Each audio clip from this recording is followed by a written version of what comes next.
Angela is a hippo. That's something the good Lord never gave me. That was agility.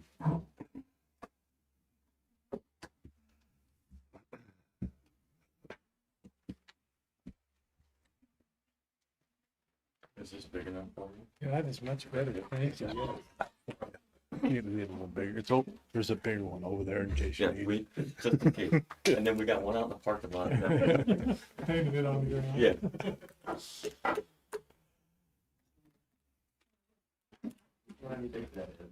Pardon me? Yeah, we might run out of liquid. It'll come around. Well, I may need it.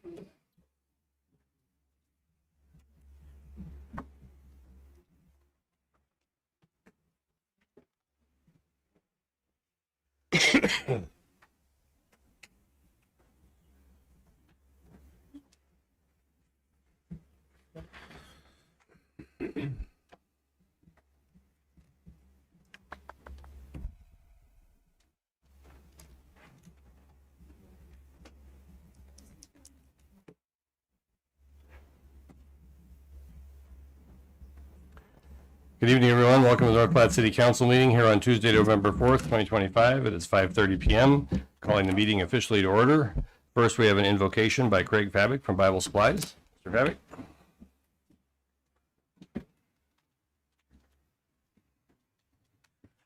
First, I'd like to thank the council for putting this together. You guys done an excellent job. I really appreciate this. And with that, I've got scriptures to go with our prayer. It says, "Do not be anxious about anything, but in every situation, by prayer and petition, with thanksgiving, present your request to God. Whatever is true, noble, pure, right, lovely, and whatever is admirable, if anything is excellent and praiseworthy, think about these things." Lord, as we come together, we ask that you would be with each one of the decisions being made tonight. We thank you for your guidance and direction in these lives of these people that are on our council, that are taking care of the Lincoln County area. They've shared many sacrifices that they've made. May you continue to watch over and guide and direct them, giving them wisdom and strength, so as the decisions they make will impact the entire community, but also impact the lives of those around it. We give you all the praise and glory, what you're going to be doing in our evening tonight as they share together and making decisions to bring glory and honor to you. In Jesus' name, amen. Amen. Allegiance to the flag, United States, to the republic for which it stands, one nation under God, indivisible, with liberty and justice for all. Thank you, everyone.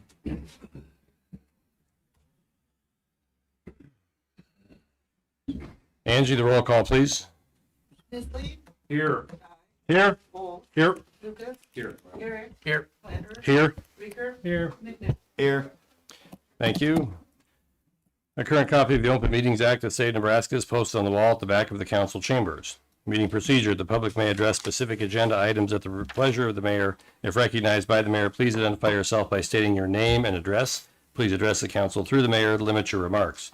We respect our city employees and request that any complaints or criticisms of employees not be aired in a public meeting. Concerns about employees should be brought to the attention of the city administrator or the mayor. Individuals in violation will be declared out of order. I'm going to begin tonight's accolades, awards, presentations with a presentation from the state of Nebraska. And hold on, we got to rig up our microphones here.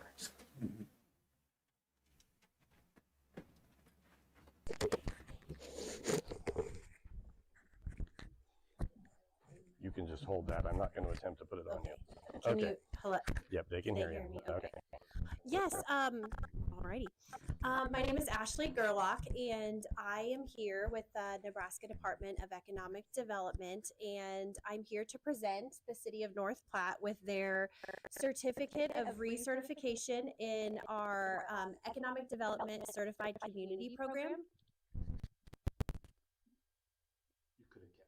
I didn't want to look like, look silly It in looks a, like in a action. photo. Okay, Yes. keep going. Yeah, there we go. Yes, and I just so there North Platte is one of 40 communities across the state to have this designation, and basically what it means is that North Platte is economic development and community development ready.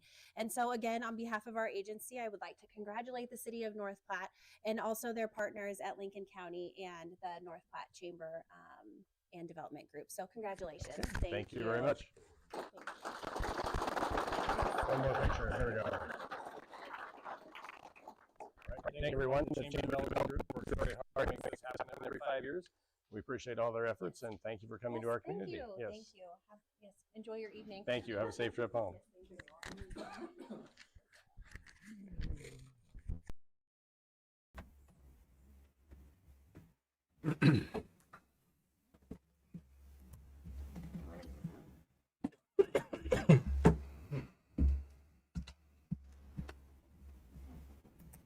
Technology, correct.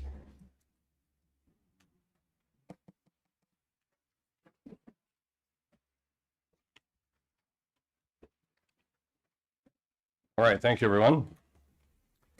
Consent agenda. All matters under the consent agenda are considered by the city council to be routine and will be enacted by one motion.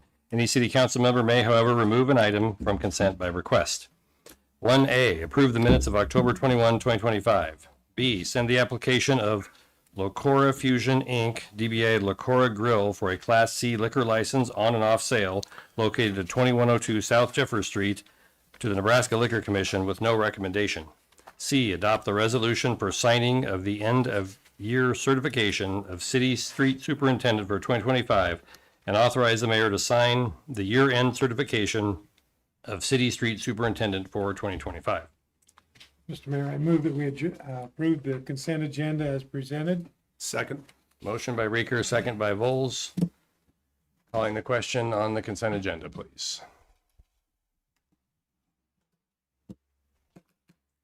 Consent agenda is passed. Thank you, everyone. Regular agenda. Here we go, folks. Hold on just a second, please. Okay. Beginning our long series of public hearings tonight. The first one will be consider action on a resolution regarding the City of North Platte Devco Housing Project Redevelopment Plan on property described as lots 6, 7, 8, 9, and 10 Mulligan Meadows, 4th Subdivision, North Platte, Lincoln County, Nebraska, pursuant to Nebraska Community Development Law and passage of appropriate resolution.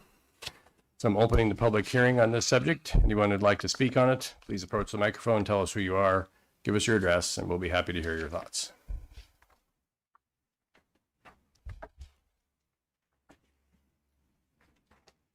Greg Wilkie, 2220 West Leota, Community Reinvestment Authority Chairman. The recommendation here before you is just a simple replat, little change in original approval. Yeah, you'll see I think you have the same pages that we had in our committee, but you'll see that there are now 3 fourplexes that are part of the plan that were not part of the first plan. There's also in here a schematic of how they're going to reroute the drainage ditch. And so Mr. Bacon could not be here tonight, so he just wanted me to kind of give you a summary to start with. And I know that Gary is here as well if you have questions. Thank you, Mr. Wilkie. We reserve the right to call you back. Anyone else like to make a comment? Gary Pearson, President, North Platte Area Chamber Development Corporation. Just to refresh everybody's memory, this was a partnership we got into. It certainly wouldn't have been possible without the city's cooperation on the property and then the approval of the first redevelopment plan. This modification is necessary, as Greg explained, because we've added the multi-unit complex. The unique thing about that is that we were able to secure a $1.19 million grant from the state of Nebraska that needs to be facilitated into a long-term loan. That, along with our economic partners, provided another $610,000 for the $1.8 million 12-plex. As 3 fourplexes is what it is. And that will be returned to us over the period of 7 years.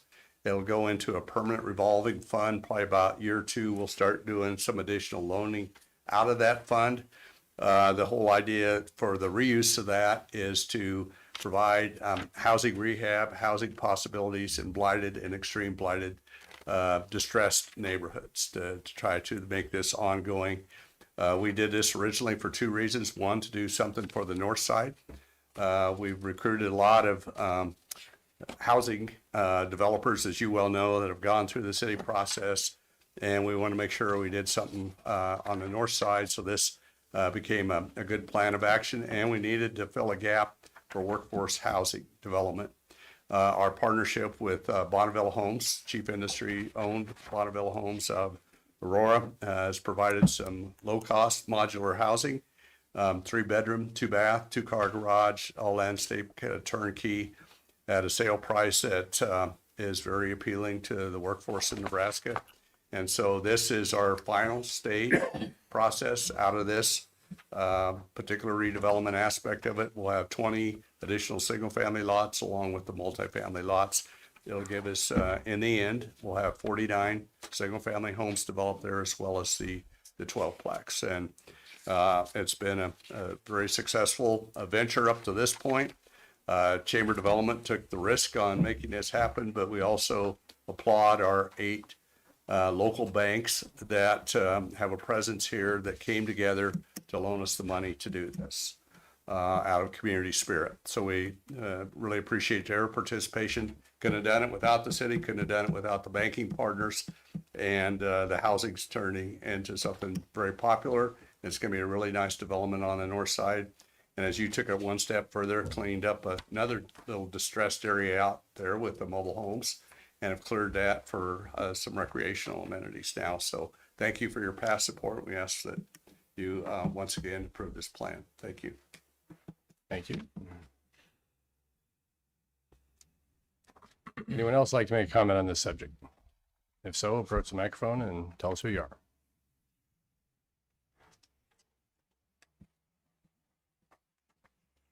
Would appear no one is moving.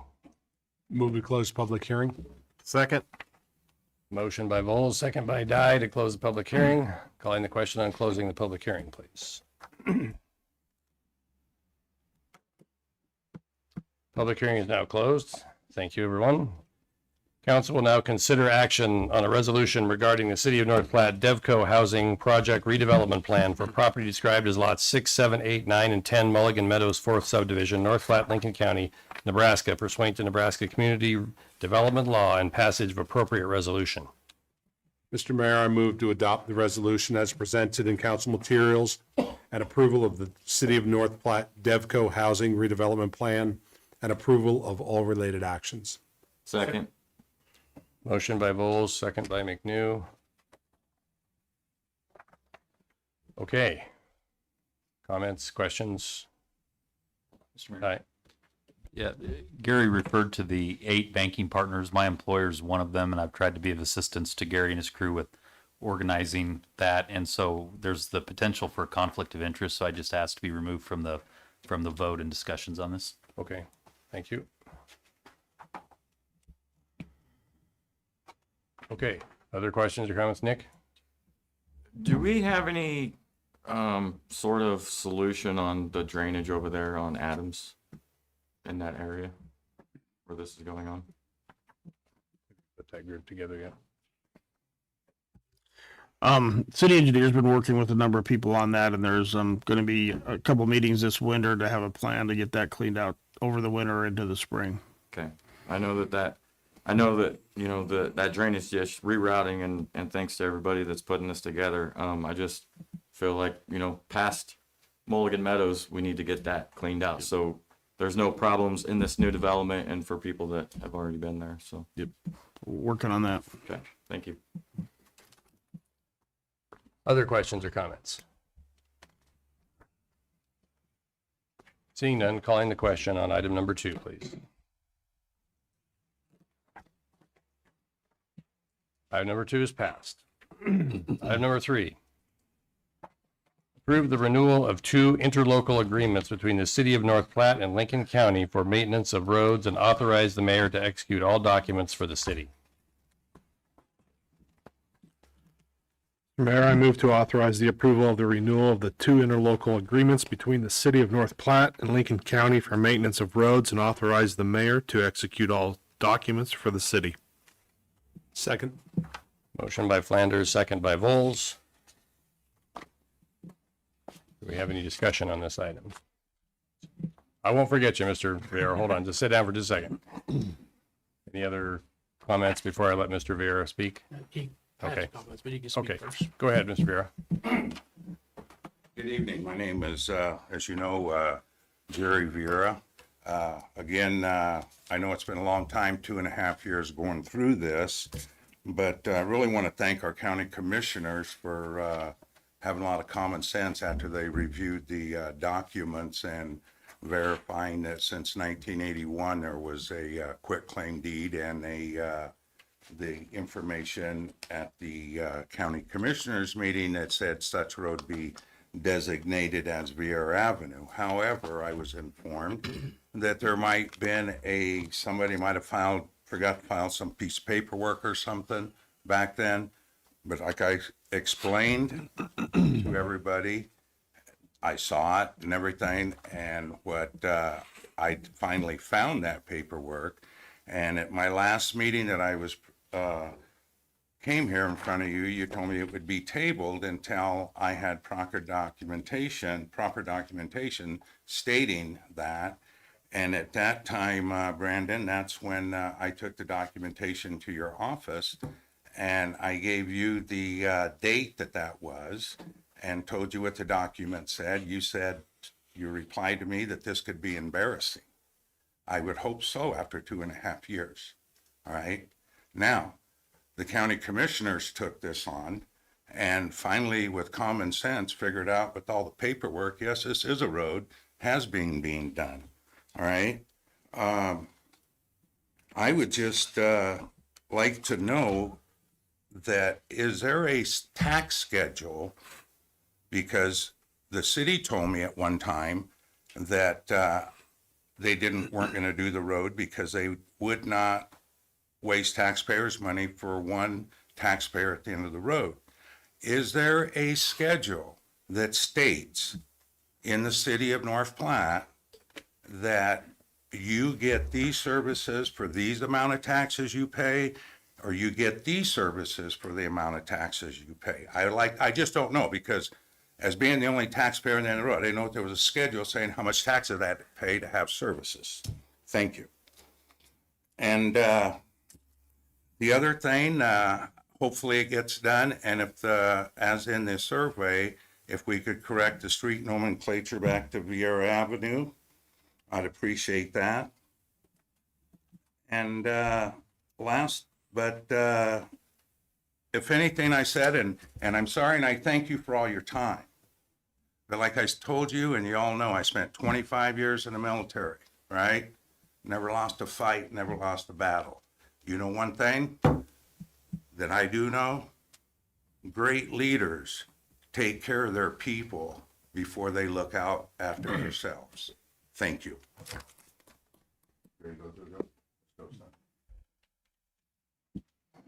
Okay. Council? Thoughts? Mr. Yerrick?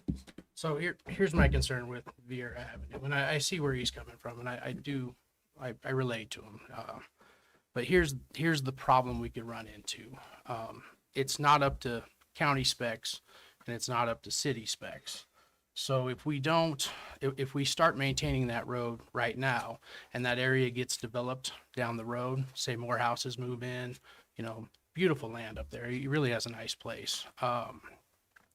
If it starts to get developed, we could run into another problem like Eugene or Dixie, where then we got to go in and fix the road where the houses are already sitting there. And that's going to be a giant mess to fix. So without a plan to bring it up to county code or city code, I think maintaining that road is going to get us long-term into a bit of a pickle. So I have some real concerns with it. Okay, Ed? To kind of pair up with what Brad said. So in the future, if we accept the responsibility through the interlocal agreement to maintain the road for the county, and the road needs to be built up to meet our specs,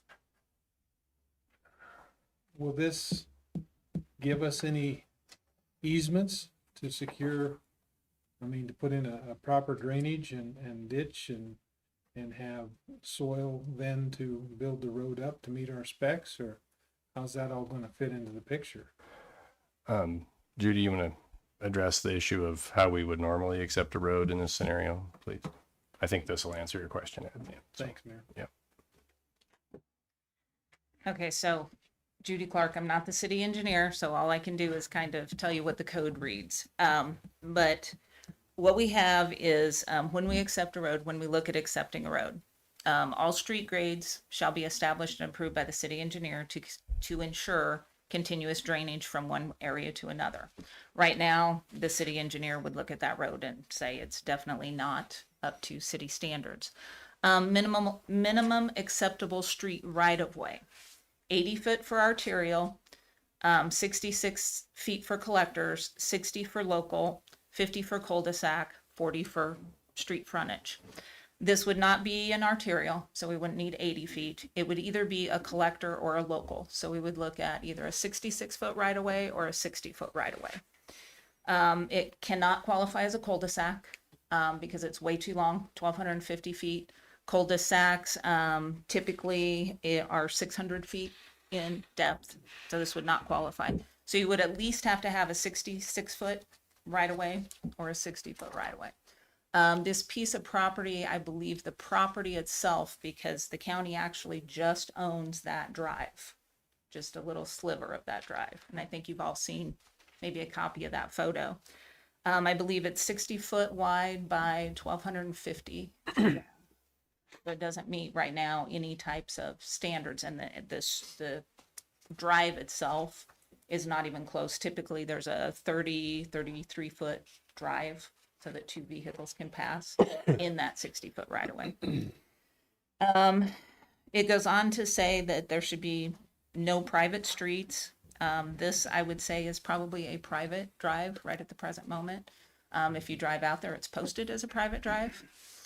And local streets shall be designated to benefit from topography, to discourage through traffic, and to provide minimum amount of streets necessary for safe access to adjacent properties.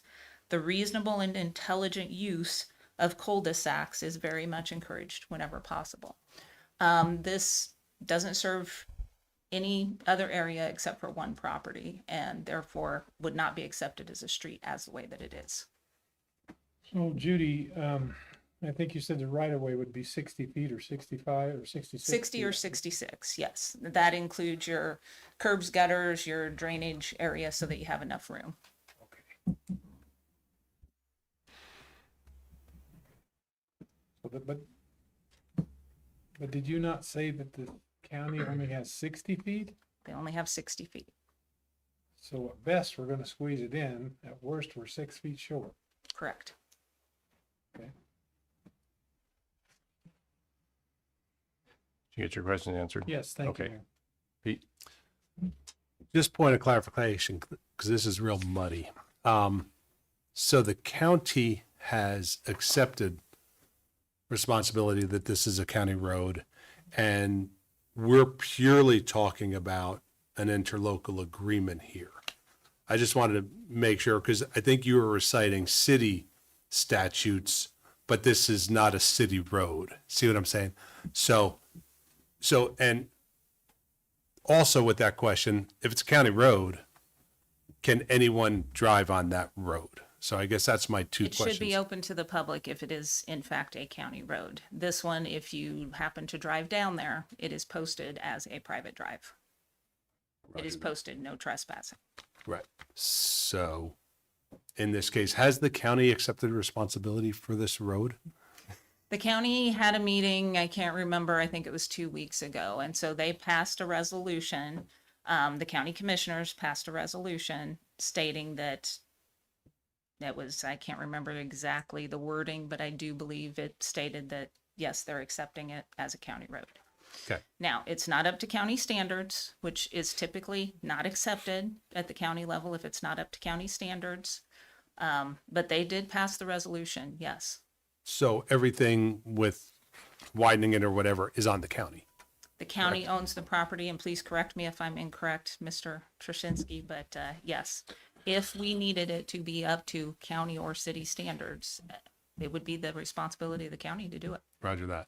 So our responsibility here is just to grade, gravel, and remove snow or otherwise maintain.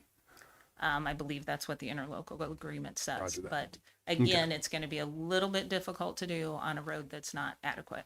I hear. And Mr. Vieira has to come to the realization that it is a public road now. Yep. So there's that. Go ahead, Diane. Yeah, a couple things. I mean, I'm glad that the county and Mr. Vieira have investigated that issue on the deed and have come to a decision. That's good. Seems like that's been out there for a while. But we didn't really sign up to pay for the maintenance of it when they made their decision. I mean, the proposal that's on the table is that we would maintain that road for at no fee. And so I'm struggling with the county decides to accept that road, which I respect their decision. I'm sure they investigated it thoroughly, but I don't understand why we would sign up to maintain it at no cost for them based on their decision. The secondary concern I've got is in the interlocal agreement. You know, it talks about the city shall grade, gravel, remove snow, and otherwise maintain, and it has the roads that are included. Well, I know the road I live on hasn't had snow removal in the 12 years I've lived there. And so it isn't something we normally do unless there was unless there's a situation that the city's, you know, cost management and services warranted to do. So I worry that we create an expectation of some of those things with this agreement. And so I don't know when the timing's right here. I think we need to finish our discussion on the other item, but I do have a amendment I intend to motion, a very simple one related to just clarifying that on the snow removal. So I can maybe do that, Mayor, whenever the time's right in this discussion. Okay. Mayor Keller, I'm not arguing with you, but they're paying us to do it. It's not free gratis. Well, we're trading checks for the same amount, and we were doing that before. Oh, okay, that's what you're saying. Yeah, The contract I says mean, that there it's is. the same deal, and I don't want to send the wrong impression. I mean, the county and we are all working together to serve Lincoln County. So please don't misinterpret.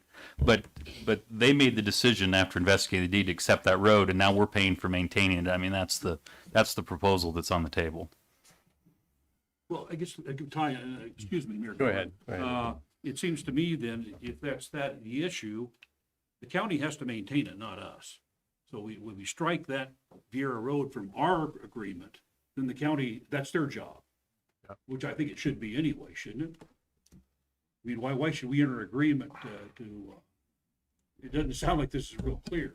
I mean, all this says is it will not be part of the interlocal agreement. So if we don't agree to do it, then the county will have to find out a way to do it themselves. And he can still get his road, I mean, as far as that's concerned, but it's not through us. And a point of clarification, I've had a ton of conversations about this. Yeah. The county could go back and relinquish that back to him. So it's not like it's an albatross around their neck, like they're stuck with it forever. So But they that's not have our some, concern. for sure. I just want to, clarify that we're not sticking it to the county in this instance. I'm not saying for sure. Mr. Mayor, Go ahead, Ed. I'd like to offer an amendment to remove item D from the interlocal agreement for maintenance of roads. I'll second that.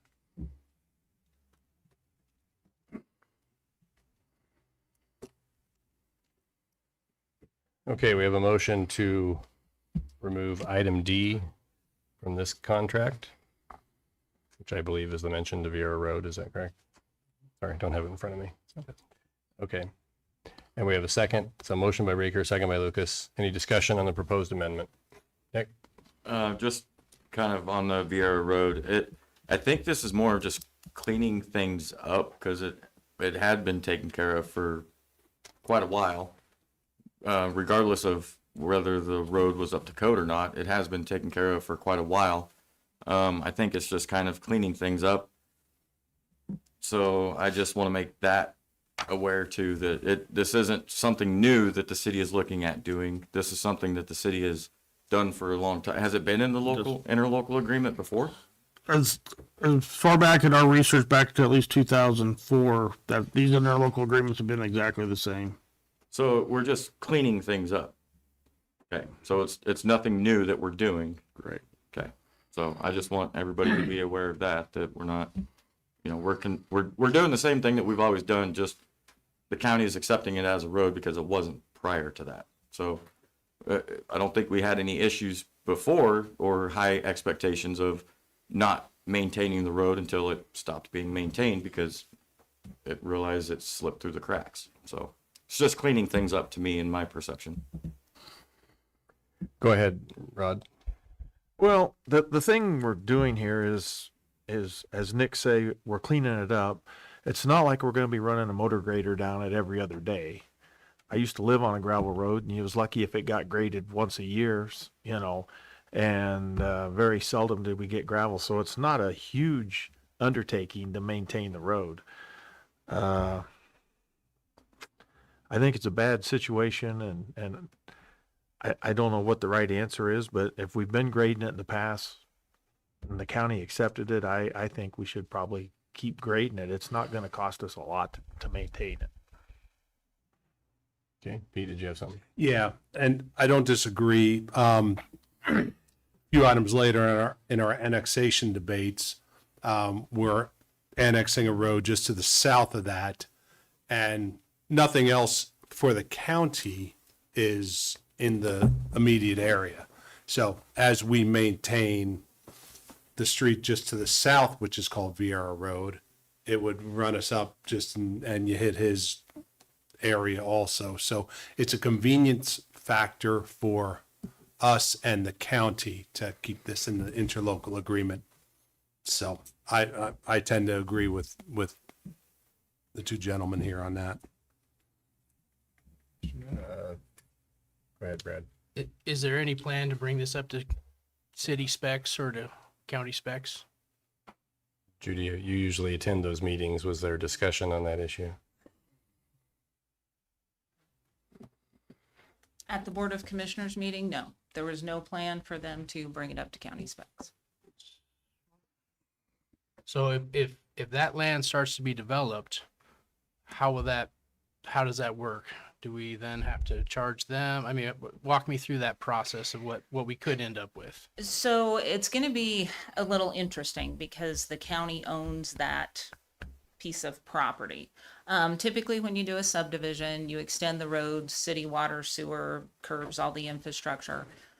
Typically you do either an assessment district or a connection district to get the paving, get all of that put in there. And it's typically assessed to the property owner, abutting property owners. So if we would to go in there and do all of the updating and getting it up to city specs, the abutting property owners would be on the hook for the assessment of that, depending on how you do it. But because the county owns it, there may be some other situations I'd have to defer to the attorney on that, but that's typically how that works. Is it common for them to accept county roads without bringing them up to specs? Commonly, county roads are at county specs. Right. City specs are a little bit higher, but yes, the county roads, it is common that we maintain those that are built to county specs. So why is this one different where they're accepting it in without bringing it up to county specs? I understand you didn't vote on this, so I'm asking you I did not vote on it. Ball it a little bit. The vote was 4-1 while I was there, and there was a lot of conversation about that and how they should or how they should not do that. Typically in the county, when they accept roads, they are brought up to county standards at the cost of the property owner prior to acceptance. Because my concern is, and this annexation is kind of in the same ballpark, because we have a bunch of people who are on city services but weren't brought into the city proper. And so now we're going to provide city services without it being brought up to city specs or at least county specs, which gets us a little bit closer to where we're going. And, you guys have been on Eugene, you've been on Dixie. that's a problem, and I have no idea how to solve it. And here's an opportunity to take a step back and maybe get ahead of that game, as opposed to, you know, it's way harder when the property's been developed, and now you're talking about moving back people's front yards, as opposed when it's wide open with fields and such. I'm gonna let Ed talk. Okay. Go ahead, Ed. I guess, since it's been a private drive for years and years and years and years, I don't know that we want to set a precedent that we start maintaining private drives for other people, and I think that might be what occurs here. Is there anybody else that has access to the road on the west? No, it terminates kind of at the midway through Mr. Vieira's property. So the only thing that would be accessible to that road would be if it's developed on the east. Yes. If it would be developed on the east, yes. That's correct. I'm concerned that we're gonna be setting a precedent here that we're agreeing to maintain private drives, and not really sure that's within the purview and responsibility of the city. If I may, Mayor. Hold on, I gotta let Rod talk first. He had his hand up, sorry. Go ahead and Oh, let go him ahead, talk Mr. first. Nestle, go ahead. Well, thank you, Rod. Lost my train of thought. Yield your time. Okay. This is a one-year agreement. It seems to me if there's development out there, I mean, this is, September 30, 2026, this expires. It terminates. So I don't know if we have any worry about any development issues. I don't think that's our problem under this agreement. I mean, the agreement terminates. So, but I tell you one thing, I just say that. I'm sorry. That's fine.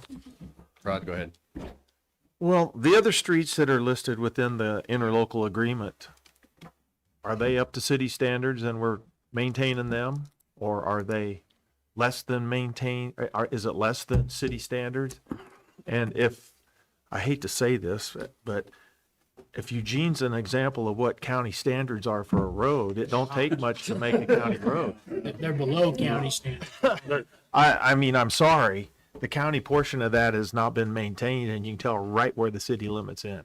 And I think Eugene is actually below county standards, Yeah. to be honest. So I'm just asking if these other streets meet city standards or if they're below city standards. So to your question, Councilman Dye, the ones that are in the county, they would have been the one, they would have accepted those at whatever standard. I mean, most of those I would say are county standard, but they're not city standard. And, you know, these two agreements have been in place for a long time. But it was when we started looking into them a little bit further is when we found out the problems with Vieira Road never being dedicated, et cetera.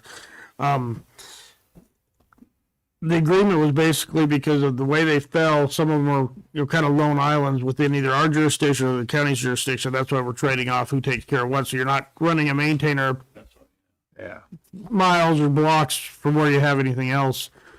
So some are and some aren't probably up to spec, if that's really your question. But a lot of them have been in existence for decades or longer, and these interlocals were to, you know, work together and, you know, save resources by not taking maintainers or equipment. Well, you're already right there if it's not your jurisdiction where we work together. So we would just jump and do ours, and they would jump and do their pieces. So, Carolyn, I don't want to mention, you know, the other thing too is that, you know, is this really saving any money for the taxpayers? We both pay, we pay county taxes anyway. So if they've got to bring a maintainer a further distance to maintain this road, we're going to pay more for it. So there is an efficiency to having the city do it. You know, that's what I'm looking at. There's an efficiency to do that. Because we're not going to save any money by taking off Vieira Road, because we pay county taxes too. That's an additional county expense. I mean, I'm just saying is I don't know that there's really a real clear solution, but to me, this is more of like accommodation. We help them, they help us, and it can overall should save the taxpayers money. That's my thought on this thing. So to your answer, I had some conversation with some commissioners. If this doesn't get put on the interlocal agreement, they'll probably relinquish it back to Mr. Vieira is probably what they'll end up doing. So I don't think it'll add to their problem. So I could be wrong, but the ones I spoke with, that seemed to be their consensus. Go ahead, Ty. You know, over my term at the council, one of the complaints we hear is that city personnel don't enforce things. They don't enforce code. They don't stop things that aren't right. Well, city staff, department heads analyzed the situation and said, wait a minute, we've got somebody who it has a private drive that the city's been maintaining. This isn't right. That was the first domino in all these events. The county investigated it thoroughly, made their determination to accept the deed. I don't feel right about us reversing what was looked at in good cause of doing what our department heads asked us to do, to turn around and say, okay, we're going to maintain it for them. I just think we're setting a bad precedent, as Councilman Reeker has commented on that. Okay, I think, Brian? I have to tend to agree with Councilman Lucas. I just think we're setting up a precedence if we do go with this. Was mentioned earlier today. He has a private drive, so we don't take care of other private drives. I don't believe. So I don't feel right about this one. Okay. Well, we're on item number 3. And My unders are not looking good. I think maybe we're gonna, you're probably not gonna win this one. Let's see. Calling the question on item number 3. Hold on. The amendment. Excuse me, the amendment. I didn't look at my sheet. I apologize. Thank you for everyone in the room. This is the amendments to remove Vieira Drive from the current proposed contract. So if you vote yes, then you're voting to remove it. If you vote no, you're voting not to remove it. Please vote. Okay, so the yeses have it. So that means that we've removed Vieira Drive from the contract as it exists, based on this amendment. Mr. Mayor, Go ahead. may I offer one other further amendment? Seems to be the night to do it.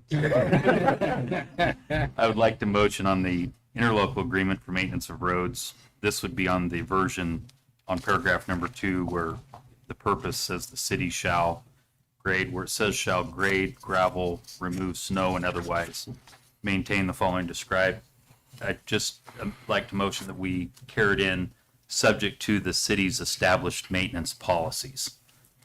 And that would come in right after jurisdiction. So again, that's subject to city's established maintenance policies before the words to wit. City Attorney, do you have that? I'll second that. Okay, motion by Lucas, second by Di. Di, would you repeat your motion? Yeah, so the motion's to a further amendment to add, to carry it in subject to the city's established maintenance policies on paragraph 2 of that interlocal agreement. And to explain my thinking, that's just so there's not an unreasonable expectation regarding that maintenance for the parties that are on the streets. Yes, sir. Would it make sense, if we're changing that on the city's portion, to also change it on the county's portion, so they both read the same on each side of it? I guess it's a question for Bill. I can't speak for the county, but I could see where they would appreciate having the same language in there. I think the Councilman Lucas's amendment in my mind is just meant to clarify that it's subject to the city and the county's policies, how those roads will be maintained, but that they will be maintained, but we don't have the neighboring landowners out there saying you need to be out here tomorrow to do it. Could I include my amendment that the agreement would be then approved whether the county side is changed that way or not? Either way, is that acceptable? Bill? You agree with your second on that change? Yeah. I think what you're trying to get at is you don't want them calling saying we had an inch of snow, come and get it off the street. Yeah. That's what I agree. Because other than our snow routes, nobody else has seen Right. snow removal on a typical basis, yeah. I'll agree to that. Okay, so we have a motion as stated and clarified in a second. Motion by Lucas, second by Di. Any further comments or questions on the motion? Okay, calling the question on the motion. If you vote yes, you're voting to carry it in the text. If you vote no, you're not. Text is added. Clear on the text, let's return. Thank you. Back to the original, now heavily modified document containing 2 amendments. This might be a record for this council, I'm not sure, but single document. Do we have any further discussion or comment on this interlocal agreement, including the amendments?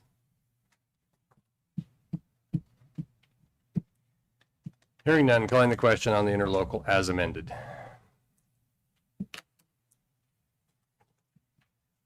Okay, the ayes have it. Item number 4. Approve the resolution to adopt the Second Amendment to the City of North Platte, Nebraska Police Officers Pension Plan. Go ahead. I move to approve the resolution to adopt the Second Amendment to the City of North Platte, Nebraska Police Officers Pension Plan. Second. That you had. Okay. Motion by Bowles, second by Reeker. Lane, you want to talk about what we're doing here briefly, please? This amendment is just to get our pension plan in accordance with state law that was changed this last legislative session. That goes along with the 5th item also. Some state law changes were made that made it mandatory as far as city and personnel amounts for their pension plan. And so this is just to adopt that into the official documents. Thank you. Questions or comments? Seeing none, calling the question on item number 4, please. Item number 4 is passed. Item number 5, approve the resolution to adopt the Second Amendment to the City of North Platte, Nebraska Firefighters Pension Plan. Mr. Mayor, I move to approve the resolution to adopt the Second Amendment to the City of North Platte, Nebraska Firefighters Pension Plan. Second. Motion by Reeker, second by Nisley. Largely the same thing, except firefighters this time. Any questions or comments? Seeing none, calling the question on item number 5, please. Item number 5 is passed. Item number 6, approve the bid and authorize the mayor to sign contract with Midlands Contracting, Inc. of Kearney, Nebraska for sanitary sewer connection district number 23, east of Buffalo Bill Avenue, starting north of Spring Road, thence south along the west alley of Valley Drive to State Farm Road, approximately 1,575 feet, in the amount of $169,146.94. Mr. Mayor, I move to approve the bid and authorize mayor to sign contract with Midlands Contracting, Inc. of Kearney, Nebraska for sanitary sewer connection, District Number 23, east of Buffalo Bill Avenue, starting north of Spring Road, then south along the west alley of Valley Drive to State Farm Road, approximately 1,575 feet, in the amount of $169,146.94. Second. Motion by Flanders, second by Vols. This is the sewer line that would be connecting the Ott's Boat Shop to the sewer on State Farm Road. We've passed this some time back. The city engineer did want me to pass along that his original estimate was about $225,000, and so we've got a significant reduction in cost on this one. Other questions or comments? Seeing none, calling the question on item number 6, please. Item number 6 is passed. Item number 7, approve the proposal for JEO Consulting Group for an engineering corridor study for Buffalo Bill Avenue starting at Rodeo Road south to Walker Road, and authorize the mayor to sign the proposal. Mr. Mayor, I move to approve the proposal with JEO Consulting Group for an engineering corridor study for Buffalo Bill Avenue, starting at Rodeo Road, south to Walker Road, and authorize the mayor to sign the proposal. Second. Motion by Reeker, second by Bowles. Any discussion on this one?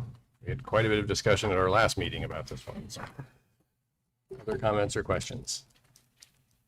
Seeing none, calling the question on item number 7, please. Item number 7 is passed. Your reading voice out, you're going to need it here. We'll do the best we can.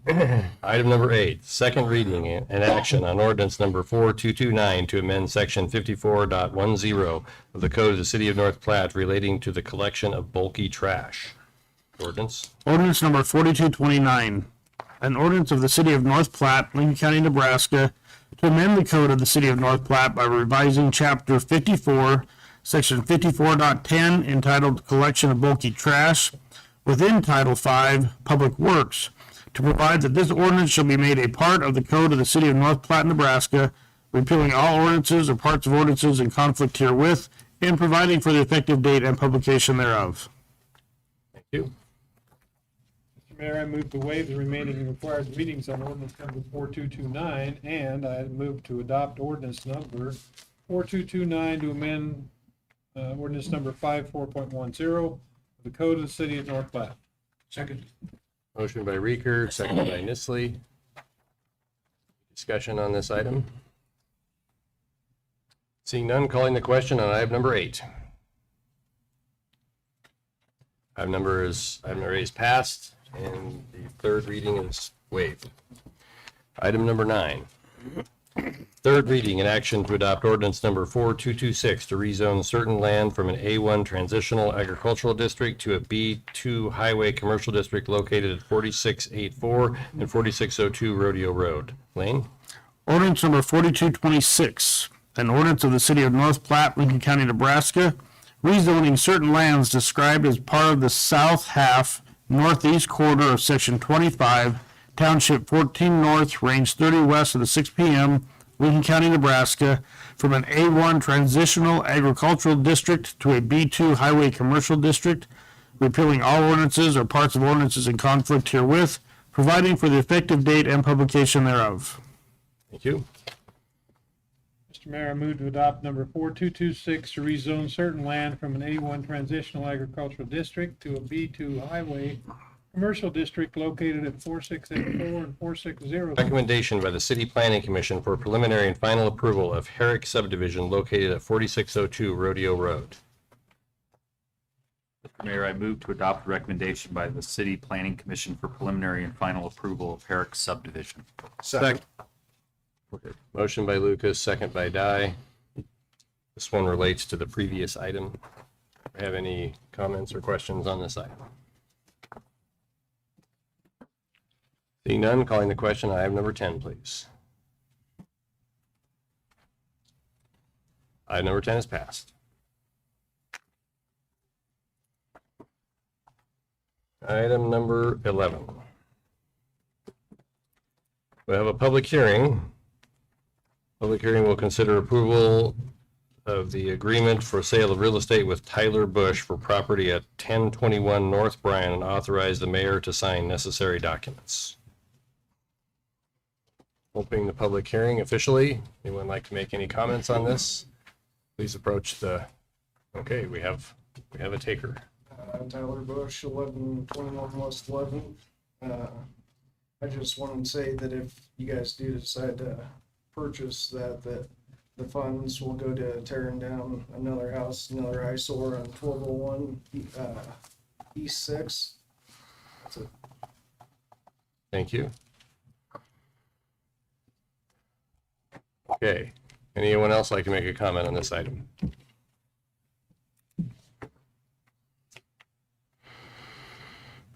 Move to move to close the public hearing. Second. Thank you. Motion by McNew, second by Nistley. Calling the question and closing the public hearing.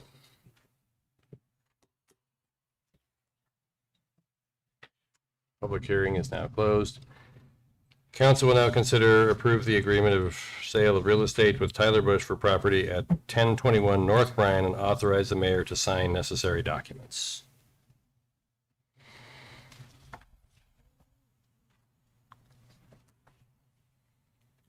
Oh, I'm sorry. Go ahead, Brad.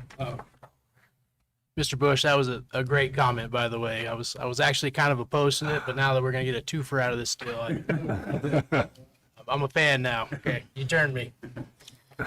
Would someone be willing to make a motion, please? Oh, sorry. No worries. No worries. I move to approve the agreement for sale of real estate with Tyler Bush for property at 1021 North Bryan and authorize the mayor to sign necessary documents. Second. Motion by Flanders, second by Vols. Any further discussion on item number, oh, sorry, go ahead, Nick. Mr. Bush, did you just recently purchase that property? Yeah, I did. What were the intentions when you were looking at purchasing it? Oh, I'm not quite sure yet. Okay. Eventually I want to do something with it, but that's as funds come available, so that's kind of why I'm held up on my other project at 1201 E6 is everything takes money. Yeah. Do you have a estimated cost of demolition on the house on 6th Street? Oh, if I had to bid it, which is something I do, I'd probably be a little more than 14 or 15,000. Okay. Is that residential property? The structure that I want to demolish at 1201 E6 is a residential structure on a commercial lot. Okay.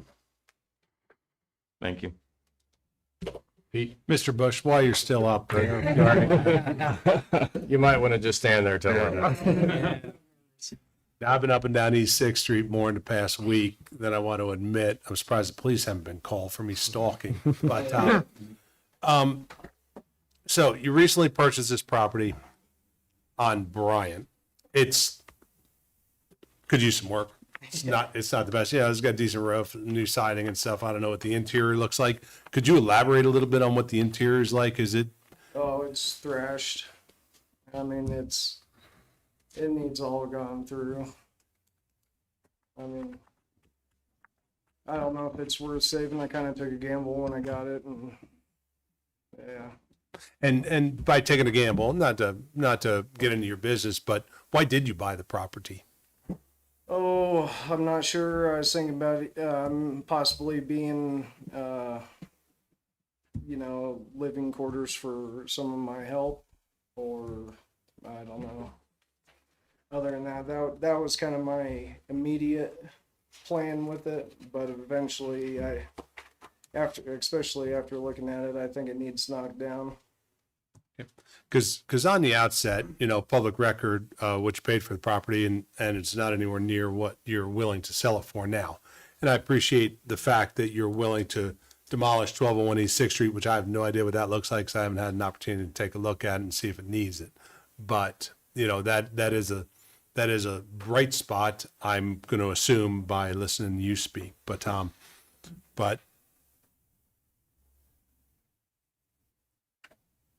I'm a little uncomfortable with the asking price of this property by the city. So, thank you. Oh, don't walk away, Mr. Bush. This quick point of clarification, this house that we're talking potentially purchasing, that's the one with the trailer that's perpendicular through it on the back, That's right? correct. Okay, thank you. Go ahead, Nick. Yeah, that's what I was going to bring up too. Okay. I'm very familiar with this house. It's a trailer with a house built around it. I don't know how that got done. I don't know how that got passed. It's definitely an eyesore. It needs to be torn down. I 100% want that house gone. But I don't feel like this is the right way to do it. Like Pete, when I went to go look up the address, it was not in your name. I went to go do some digging and figure out some other information. And with that being said, I want this process to be done the right way. And I'm not comfortable with how we're looking at this either. Is there a different asking price that you'd be willing to take, or is this? Would it make any difference if we wrote in that purchase agreement that I demolish the 1201 E6? So I'm bound to do it. Possibly. We could certainly write a contingency in there that would require you to do that before the city would proceed with closing on the Bryan property. So that would be a possibility if council would entertain that.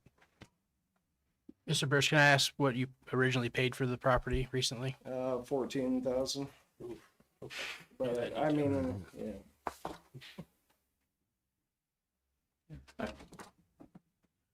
Go ahead, Ty. Yeah.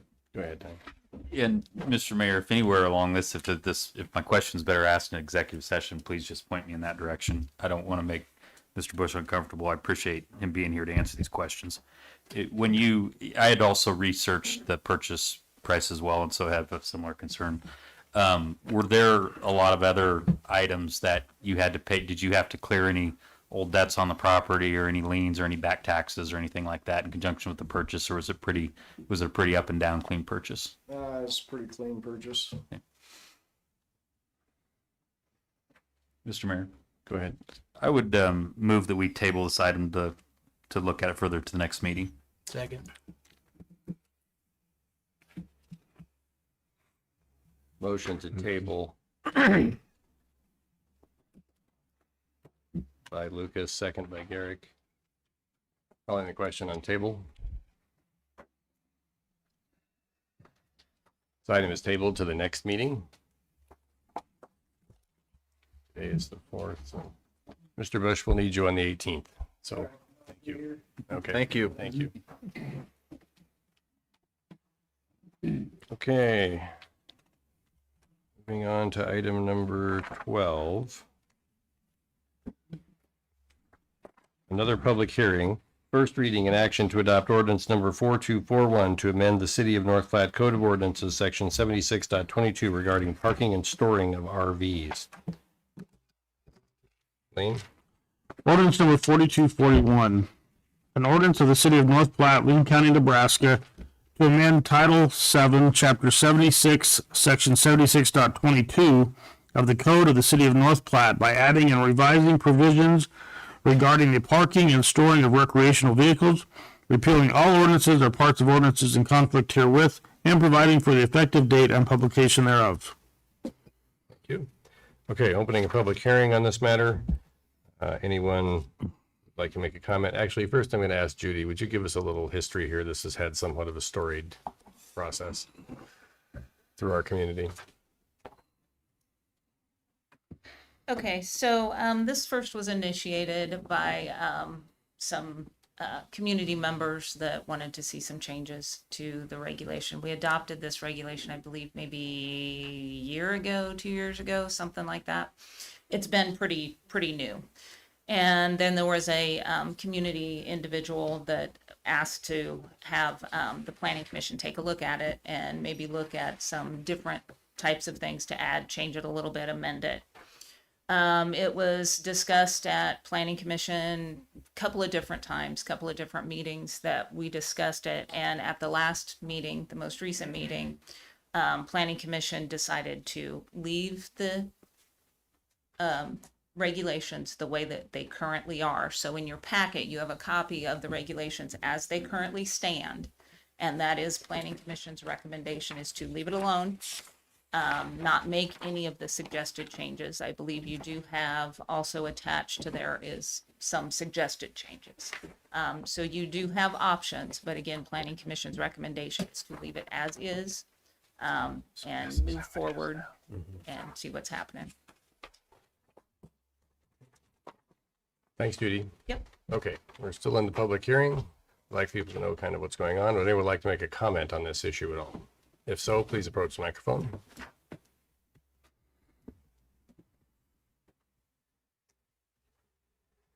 Mr. Mayor, I would move to close the public hearing. Second. Motion by Lucas, second by Bowles to close the public hearing. Calling the question and closing the public hearing, please.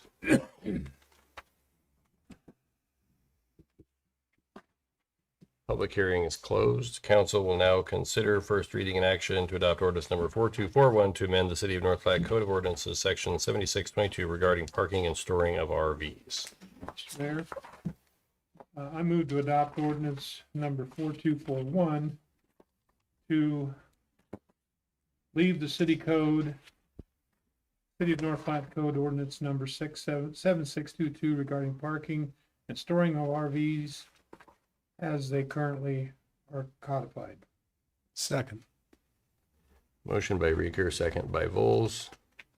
Motion being, Ed, if I understood you correctly, to leave the ordinance as it exists today. Is that correct? Okay. If I may, I just, it seems to me that we ought to just make a motion to amend, deny it, and then it stands like it is. You know, I don't know the saying, well, you're doing a double on this, saying, well, yeah, we'll just keep the ordinance. I think we need to, the motion should read to adopt it. Then if we're for the amendment, fine. If we're not, no, and it's over and done with. It's clear. I agree. Okay. I would tend to agree too, because I think Councilman Reeker, your motion was to adopt the proposed ordinance, Correct. but to Already adopted. Keep Yeah. it the same. but to keep it the I same. withdraw. I know what you. Yeah. So I think if you'd be willing to amend your motion and just read it as proposed in the council materials, that might make it a little bit more clear for everyone what they're voting on. First, you'd like to retract your existing motion or motion? I will retract my existing motion. I retract my second. Retract your second. Okay, would you like to reread the motion and then we will vote I'll accordingly? do it like this time. Okay. I move to adopt ordinance number 4241 to amend the City of North Platte Code of Ordinances, section 7622, regarding parking and storing of RVs on first reading. Second. Okay, motion by Reeker, second by Bowles. Do we have any further discussion on this item? Pete? And I think where Ed was trying to get to is a good solution, and that's to leave the ordinance as it is. So that would be a declination of this proposed motion. I watched City Planning Commission meeting, and there was a lot of confusion, and I think we've just kind of muddied the waters with trying to fit a square peg in a round hole for every individual situation, and different streets, different driveways, different everything in this community. So I'm probably leaning towards declining this, voting no on this, and keeping it as it is. So, thanks. Other questions or comments? Go ahead, Rod. So that I know what I'm voting on, we're, well, We would like you to know what you're voting on. yes, we are voting to keep it as it was, and everything that is in orange on here is going away. Yeah. Is that correct? If you So a vote yes vote will keep it the way it was, or a no vote will keep it the way it was? No. Yeah. Okay, I was going to clarify that. So if, okay. assuming no amendments are made, a question tonight, but, sorry. couldn't resist. Well, it's a long, It was easy. it's gonna be a long night, I wanna be clear. So what we'll do is, what we'll most likely do is, if you want to leave the ordinance as it exists today, then you would vote no. And if you want to change it, you would vote yes. Thank you. Everybody clear on that? We're all good, right? Yes. And here it comes. Go Mr. ahead. Mayor, no, I'm going to be really quick so we don't forget that. No, I've been watching the situation very closely. This is a major issue in our ward, and it's a big topic, and there's a lot of RVs.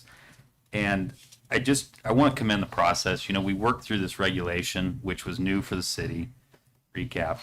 And then there were people that had problems with it. And there were people that invested in what we asked them to do to get them off the streets. And there was some excellent testimony at the Planning Commission about that.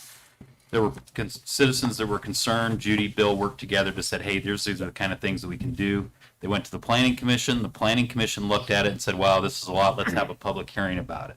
They invited the public to come in. People testified. They looked at it thoroughly, and they're telling us, don't change it. So what may seem like a waste of time, I think, is the kind of stuff we should be doing well. And I just want to commend the Planning Commission and the planning staff for the handling of this, because it is being attentive to our residents. So I appreciate that. Thank you. Other questions or comments? Okay, just to reiterate, if you want to leave it the same as it exists today, vote no. Why are you looking at me while you're doing it? You asked, so. If you want to leave it the way it is today, vote no. If you would like to see it changed as is described in the book, then you would need to vote yes. Any other questions? Calling the question on item number 12. Item number 12 I've fails. never seen a unanimous. I can only think of one other in the last 5 or so years. So, okay, which means the ordinance will stay as it exists today. Okay. Moving on to item number 13. Sorry, I have new glasses and the bifocal lines are a little crazy for me here.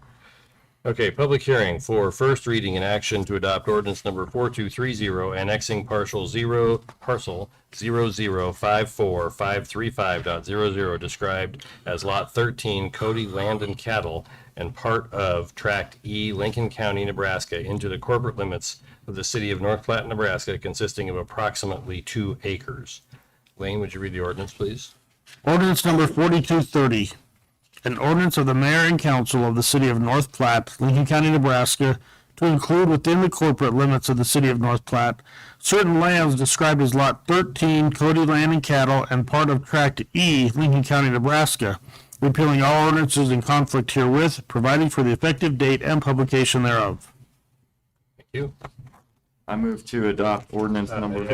Public hearing. Sorry. Public hearing. Thank you, Nick, but you're jumping the gun. Okay, this is a public hearing. Judy, you want to give us a quick version of what's going on?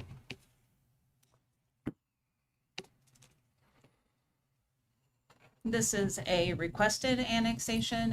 In your package, you should have a little note from the property owner that is requesting annexation. This is C&J Mobile Home Park.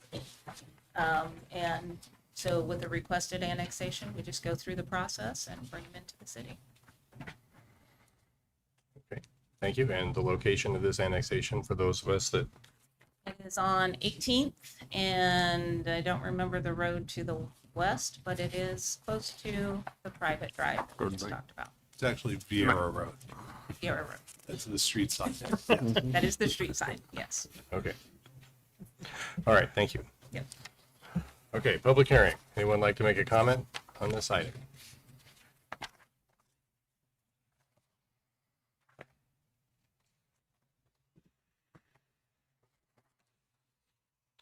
Would appear no one is approaching the microphone. I move to close public hearing. Second.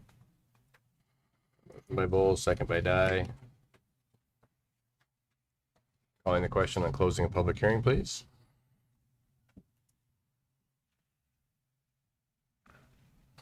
Public hearing is now closed. Council will now consider first reading and action to adopt ordinance number 4230, annexing parcel 0054535.00 described as Lot 13, Cody Land and Cattle, and part of the Tract E, Lincoln County, Nebraska, into the corporate limits of the city of North Platte, Nebraska, consisting of approximately 2 acres. Mr. Mayor, I move to adopt ordinance number 4230, annexing parcel number 0054535.00, described as Lot 13, Cody Land and Cattle, and part of Tract E, Lincoln County, Nebraska, into the corporate limits of the city of North Platte, Nebraska, consisting of approximately 2.00 acres on first reading. Second. Motion by Reeker, second by McNew. Any discussion on this item, council? Rod? Do they have city services there now, or are they going to? Yes, they do. They do have. Okay. Nick? How does that work when we annex a property that abuts a county road? The short answer is we're going to annex 600 feet of the county road. Go ahead. Sorry. You're the expert. Get it back up there, Jim. I can address it too. Okay. So essentially, when a property is annexed that abuts public right-of-way, then that public right-of-way comes into the city also. So this would annex the distance of that public right-of-way or road into the city limits along with it. But it would just go the distance of the north edge of the mobile home park. So you're telling me that that road, if we approve this, that road will come into city limits and from, what street is that, 19th? 19th. From 19th to the end of that trailer park? 18th, I think it's 19th. Okay. Yeah. So Yes, to that the road will end, come in. yes, but it's public right-of-way, yes. Gotcha. Okay, thank you. Ed, go ahead. Yes, Mr. Mayor, so are we in the same predicament? Does this meet the county standards? No, it does not. And so we are kind of in a little bit of a sticky situation because now it's going to depend again upon what the county decides to do with that. If they were to give the property back to Mr. Vieira and it's no longer in the county ownership, then we would not be taking that into consideration. But as long as it stays in county ownership, we would take it. but not necessarily adopted as a road, because in order for us to say it's a road, it would have to meet city standards. It's a little bit of a sticky situation, Thermal engineering. something like that. And this is the first reading, so things can happen between now and the third reading. Yes. On all those scenarios. Thank you. Yes. Judy, I'm sorry, so we would be annexing right away, but not road? Well, it's part of the right of way. I don't consider it a road because it's not up to city standards. We haven't accepted it as a road. But we would annex, so that's why I say it's right away. So, well, technically, the county has accepted it as a road. Technically, the county has accepted it It's as a considered road. a county road at this time. Yeah. So if we annex this property, we inherit a road that's not up to county standards, That is correct. basically. Well, hold on. But Just because it becomes in the in part of the community does not mean that the city owns it. That's the distinction. Yeah, it Correct. doesn't change ownership. Yeah, county still owns it. yeah, It just, it's whether in the city limits or not, the ownership doesn't change. Oh, okay, so let's say, imagine like the courthouse is owned by the county per se, that's inside the city limits, the same type, it's a county asset within the city limits? Yep. Okay. yes, yes. Okay, I'm catching up. Thank you. We didn't say this was easy. Ed? So if we do this, then are we obligated to bring that street up to city standard? No, again, we don't own it. We the city doesn't own it. Thank you, yeah, okay. I got a ways to go to catch up with you, Tom. We're gonna get there. I hope so. Other questions or comments? Seeing none, calling the question on item number 13. Thank you. Item number 13 is passed.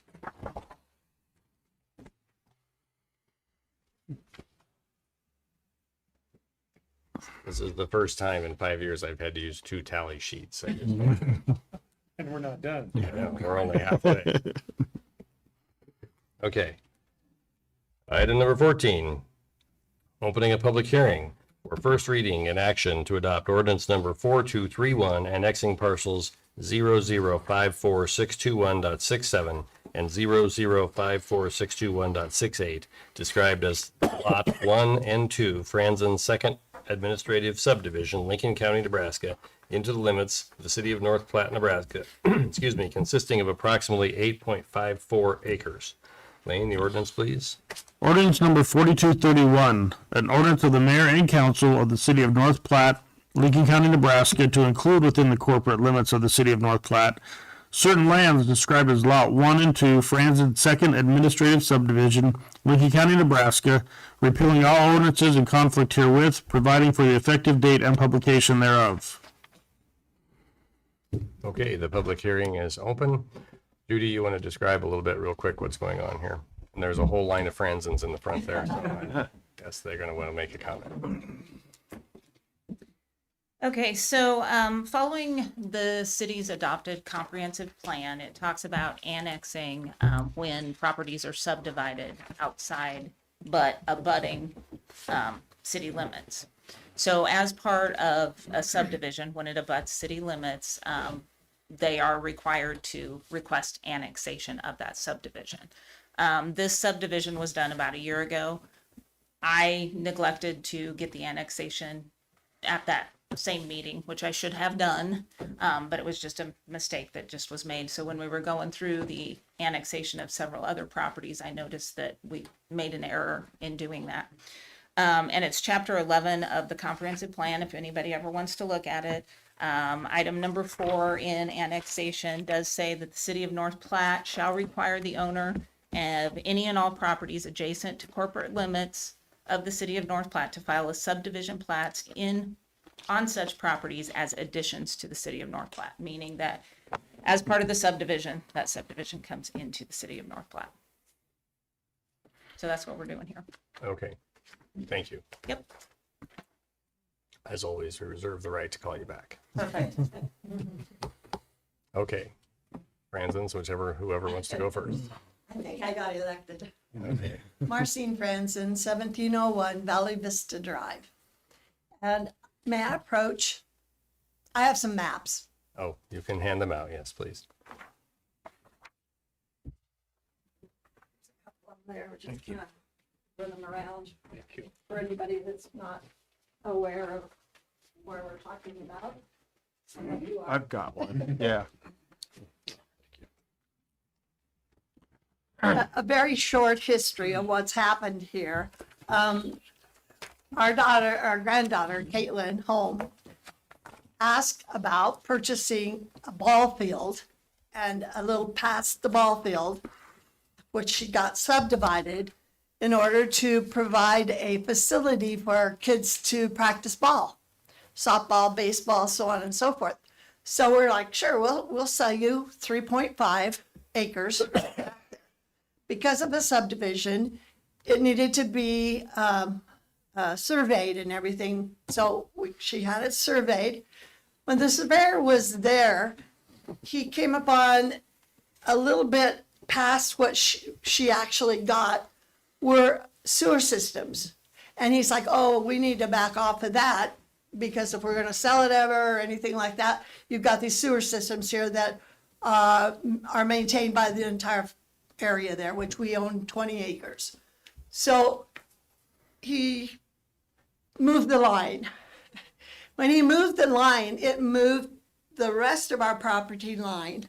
You can see where the little yellow is there. That's the part that the surveyor said, let's not do that.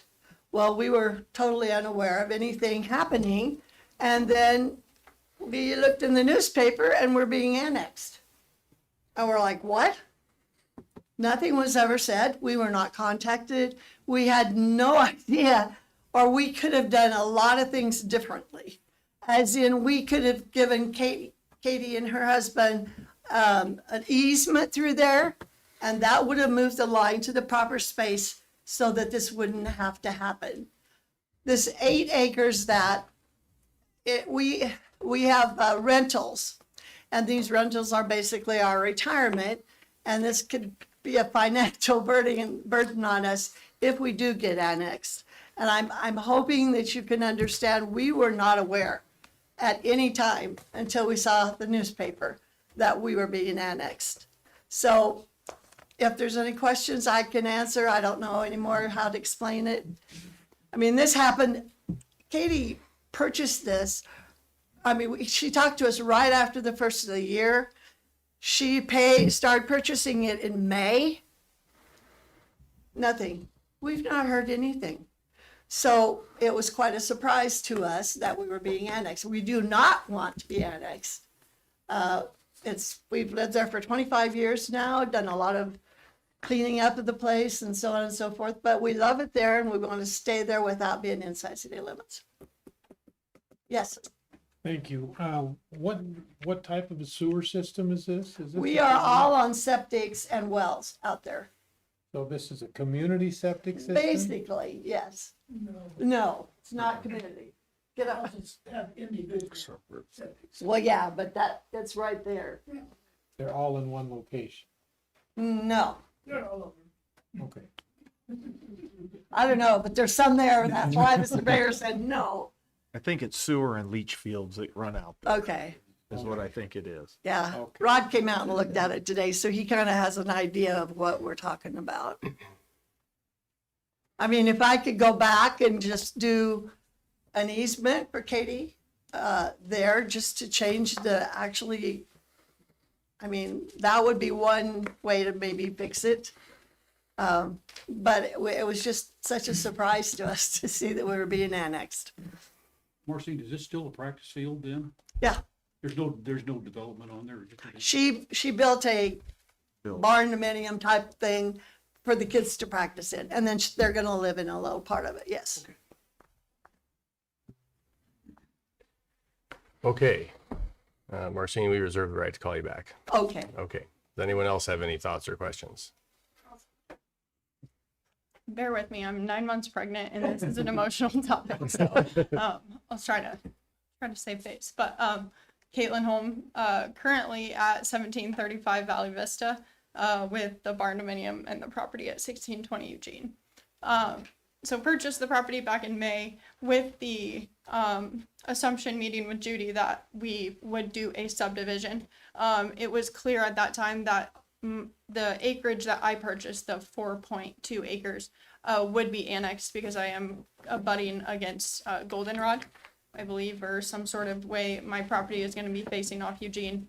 And I fully understood that. I filled out the subdivision application, paid the fee, and we're building a barn dominium, have had city inspectors out there, and I'm following all code. But with that being said, our expectation and anticipation was never to put my grandparents' property in the process of the city annexation, nor now the rental that I'm living in city annexation. So just to kind of make that clear that my property, we were aware and had the conversations with Judy as far as what piece was going to be annexed. I think where the surprise it came was that the rest of the properties are now becoming into city property because of the transaction that occurred with my property. So Thank you. We reserve the right to call you back. Anyone else like to make a comment?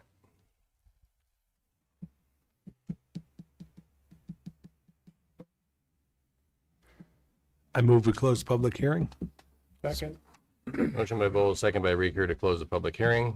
Calling a question on closing the public hearing. Public hearing is now closed. Council will now consider first reading and action to adopt ordinance number 4231 annexing parcels 0054621.67 and 0054621.68, described as Lot 1 and 2, Franzen Second Administrative Subdivision, Lincoln County, Nebraska, into the limits of the city of North Platte, Nebraska, consisting of approximately 8.54 acres.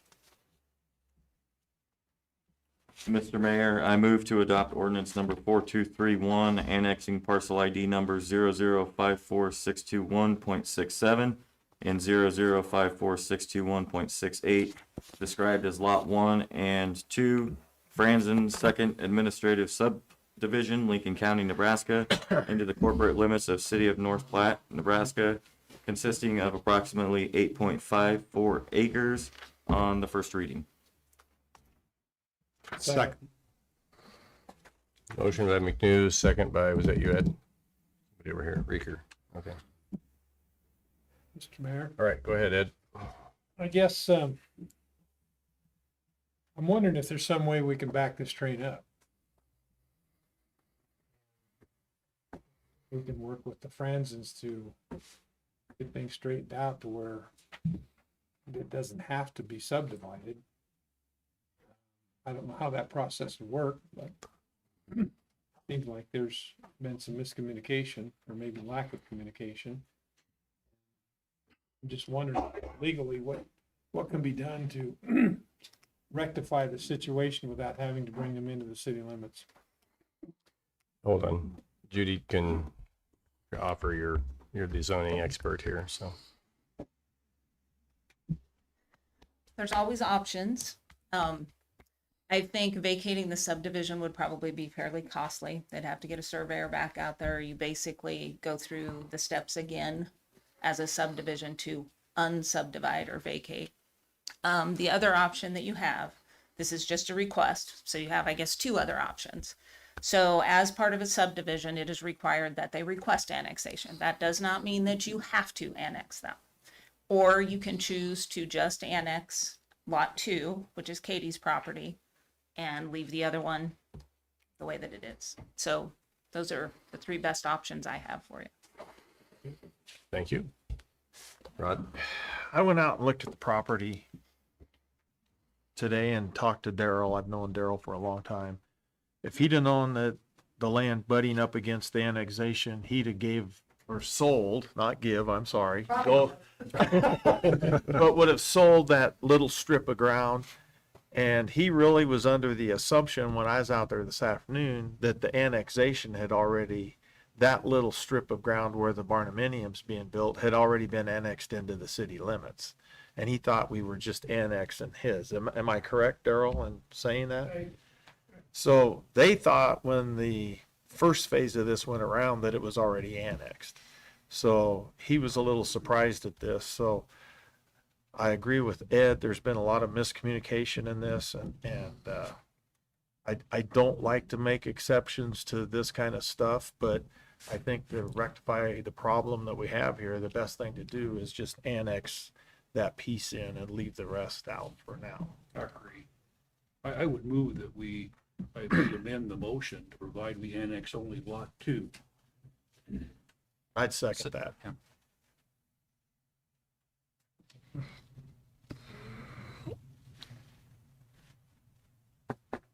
Motion by Nisley, second by Dye. Yeah. To annex only lot 2. Comments on the proposed motion? Nick? Judy, is there a annexation plan on Eugene going out to Buffalo in the future, or has that not been looked at? Is there an annexation study coming up? So in our comprehensive plan, it lays out basically areas that the city should look at annexing. We've got a number of areas in that chapter 11 of the comprehensive plan, which does include that area. No, have we started that process yet of coming up with a plan for that area? No, I tackle one area at a time. Right. So, yeah, But there is a possibility that that will come up in the future. there is a possibility that it could come up in the future, yes. Thank you. Brett?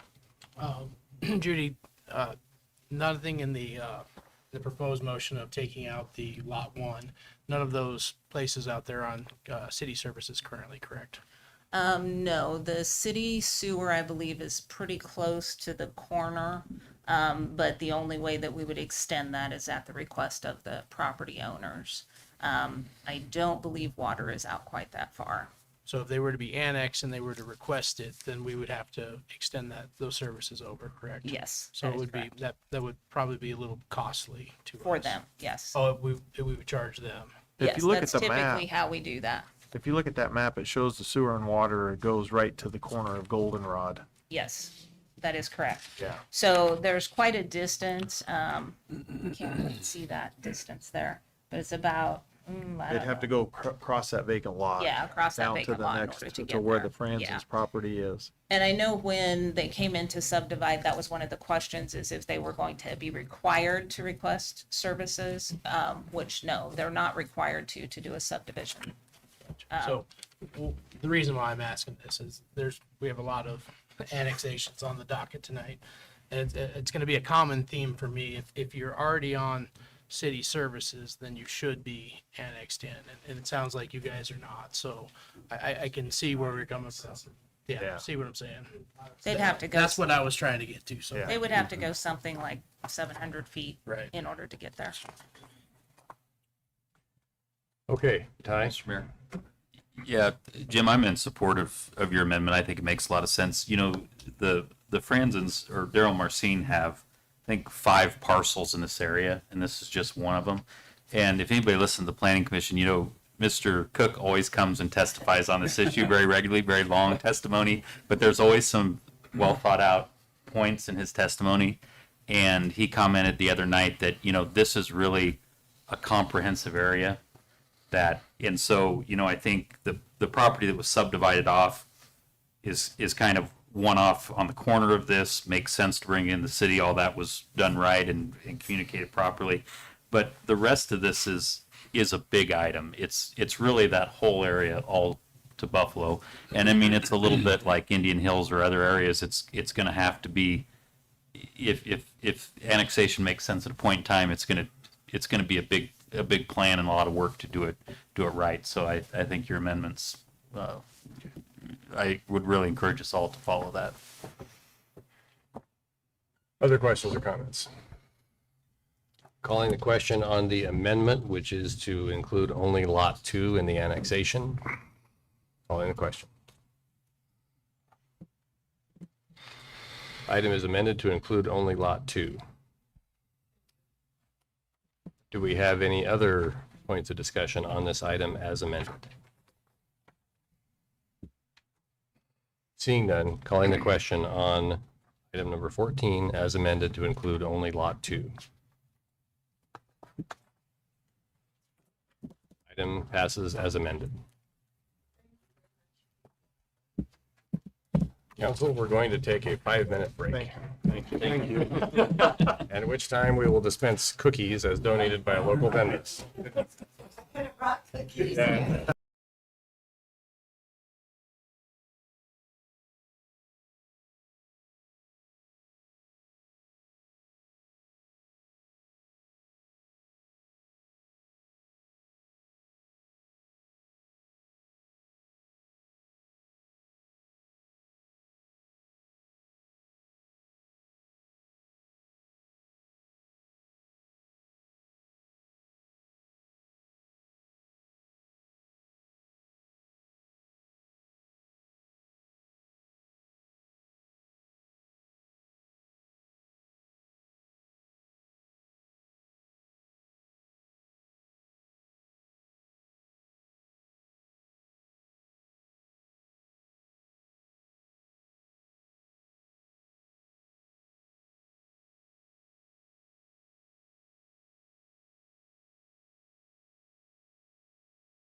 Okay,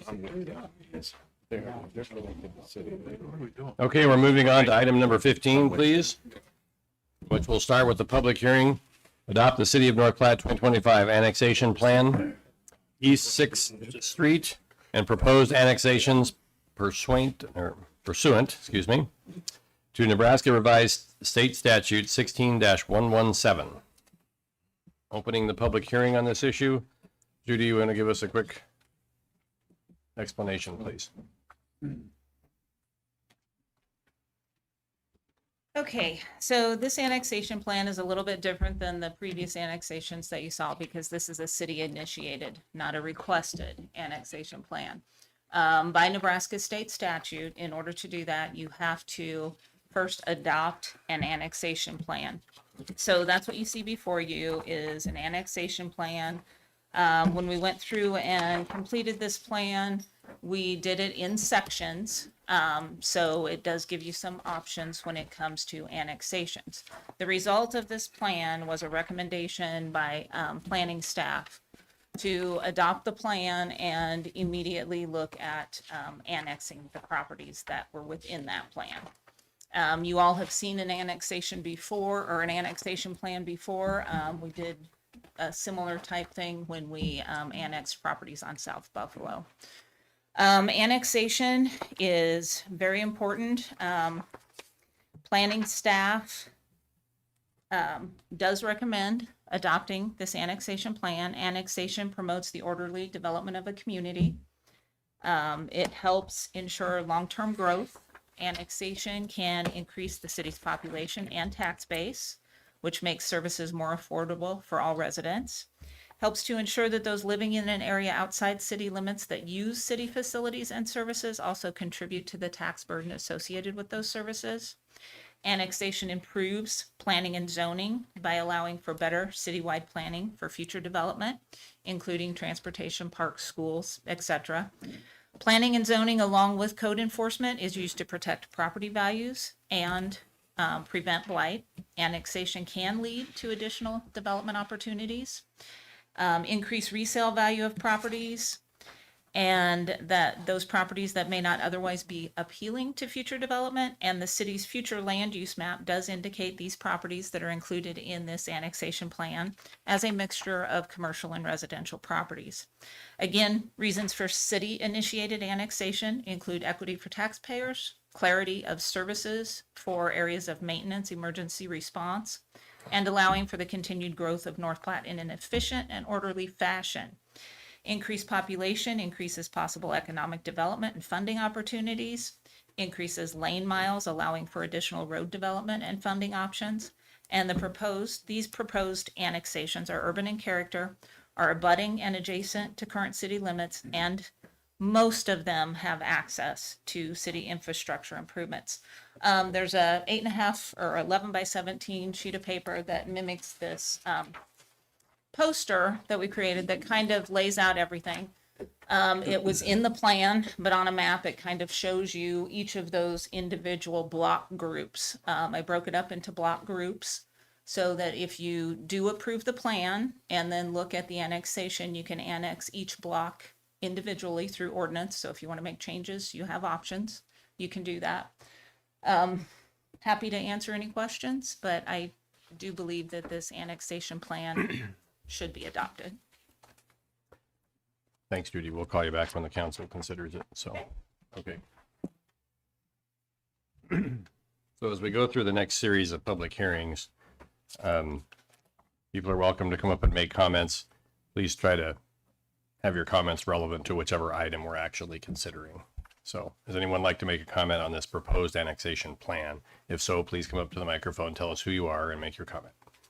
We will be taking each property one by one. There'll be a public hearing for each of those, so go whenever you'd like.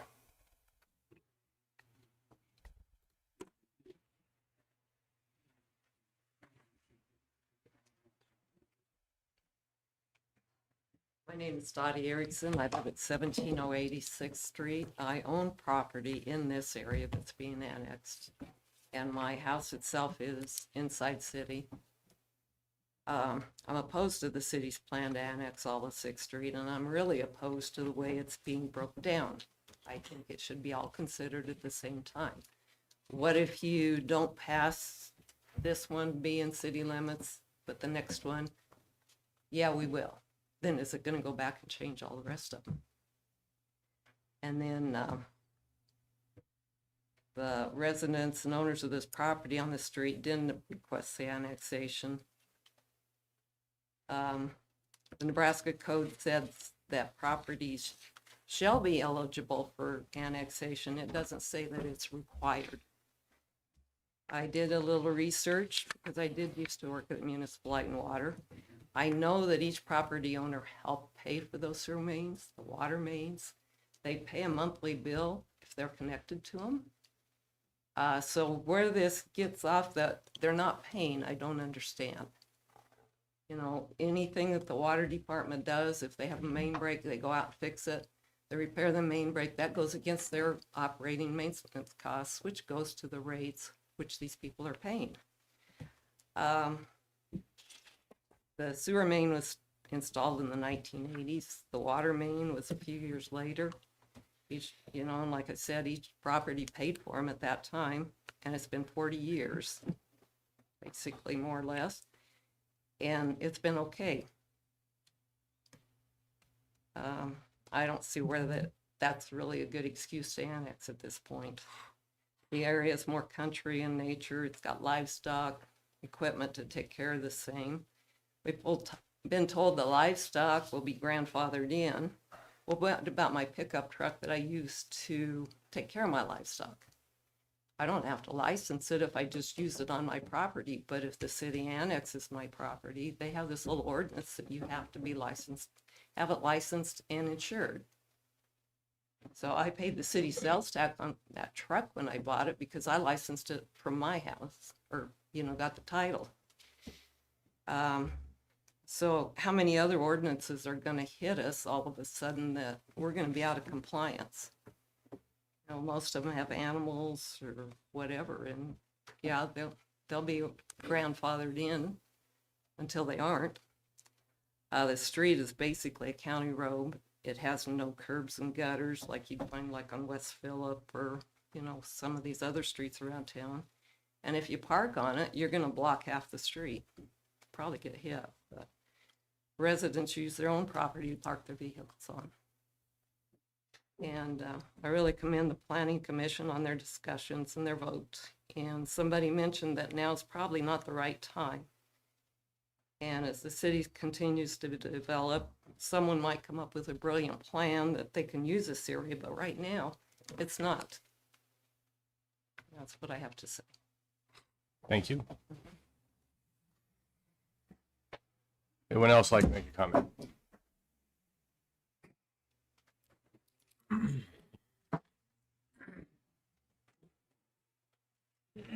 Hello. Jeff Erickson, 2001 East 6th. I did not request to be annexed into the city. I moved into the house I'm in 20 years ago. The services were hooked up before I moved in at the house I'm in. The house next to me, I'm buying, and it's just a house storage, and it says it's hooked up to city water and city sewer on your maps. It is not. That 2015. There's multiple things wrong with that, I think. I have issues with bringing this into the city because I have livestock. Several of my neighbors have livestock. The area F across the street is just a field. There's no reason to try to develop it into anything, and everything behind us is railroad. They put a switch in up here at the tracks last year or the year before, so now they pull trains out and they're pulling them way out of town, but they're setting bad orders out, so all night long we'll hear Which area are you in? Just so help me out here. I'm right here on this area E. Area. Thank you. Sorry. The switch is somewhere right here. They just put it in, and so we constantly have noise there. There's a light right here, so the trains that come in stop right behind my house, and you'll hear engine noise. You feel peaceful. Okay, I'm okay with that. I live here. It's okay. But if I'm going to be in city limits and pay taxes that the guys that don't have to put up with the railroad tracks that are out of city limits have to put up with, I don't understand that. Also, the road is county from 1900 to 2000 block, I believe. I don't know if it's up to code. I don't think it would be for city because it's pretty narrow. And my house is pretty close to the road. So is the house next to me, Ed's house, all the way down the street. They're fairly close to the road already. There are no gutters. As far as development, I don't see how you're going to develop this area because it's a pretty low area. If you go down to about the 1300 block of East 6th, the railroad tracks are at foot level, maybe ankle level, right? You get to my house at the 2200 block and it's at ear level. The wheels of the train are at ear level. That's how much that city drops to this point. I think to develop that, you'd have to build a massive amount of dirt to bring any new housing in, anything like that. We live with it, we deal with it. When they put the Newberry access viaduct in across the railroad tracks, after they did that, anytime we get heavy rains, the water backs up into our backyards, which we have large backyards. There's livestock back there. And in the middle of the back of my yard, I've had water up past my knee because there's no drainage. And from the people I've talked to, they believe that when they pounded all that steel and stuff in to support the viaduct, it stops the groundwater from draining correctly. And so it hydrolocks and it backs up, it pushes through the soil, and it won't drain. So you're gonna have drainage issues. Another problem I have is, as far as I know, the front street, there's a right of way that goes all the way behind those properties. I don't know if it's set on that. I don't know if Judy knows that or not. So I have a question. If I get brought into city limits, they decide to put that road in, am I gonna get charged for you guys bringing this road up to code plus a road behind me? I mean, I don't know. Later on, you might decide, oh, well, we need to have the trash trucks go through there or whatever. You know, so I bought this place because I do like being close to town. I also like having livestock. I like that lifestyle. I think it's okay to have both in an area. I don't know why we have to totally absorb all the different ways people live here. You know, it's like, oh, you have to come into our way of living. We're a community regardless. And I guess I don't understand how this piece of land could be developed. And then across the tracks is a feedlot or a auction, what do you call it? Sale barn for cattle. So multiple days of the week, we hear intercom of them selling cows. It's entertaining at times. The cows bay all night. They get scared. They're in a place they're not used to being. So we're kind of in the country, and we're not a city area, and we live with that, and we're all okay with that. I think if I'm going to be put in a city area, against my will especially, I'm going to have multiple problems with things. I'm going to be in here a lot, and I'm going to be asking you guys to fix a lot of stuff. If you want me to pay taxes to be in a city when I'm not in a city, and I know you look at the map and think, well, I don't know how this was not ever added in. Well, it's easy. That's a county road. And this little piece here, I don't know how that wasn't added in. Well, it's a county road that goes by an old farm.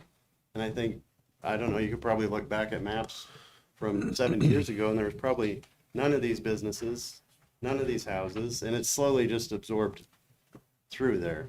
I mean, it happens.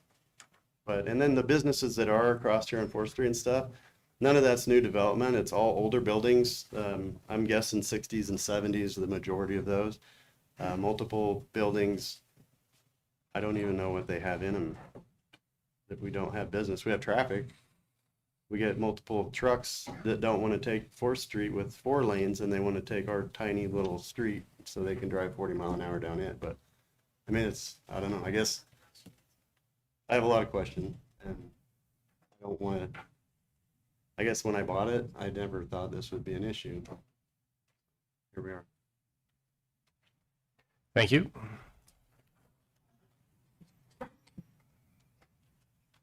My name's Steve Simpson, and I own, yes, area E. D. Oh, yeah. D, area D. I bought it about 5 years ago, and I built a 40 by 60 man cave on it. And this year, well, the last couple of years, my family has had some family problems, and I haven't been able to keep it up like I'd wanted to.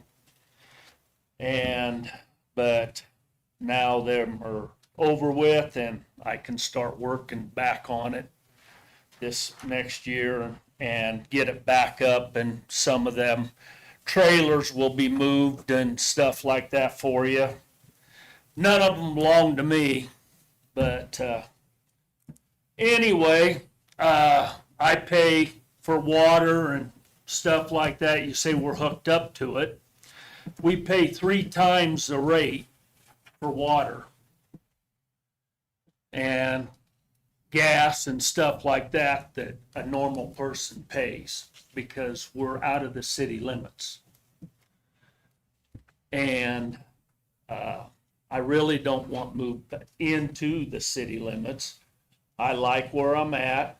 No snow's ever moved off of it. I have a snow business, so in the wintertime, if there's snow, I'll use my equipment to move the snow off, help other people and stuff like that.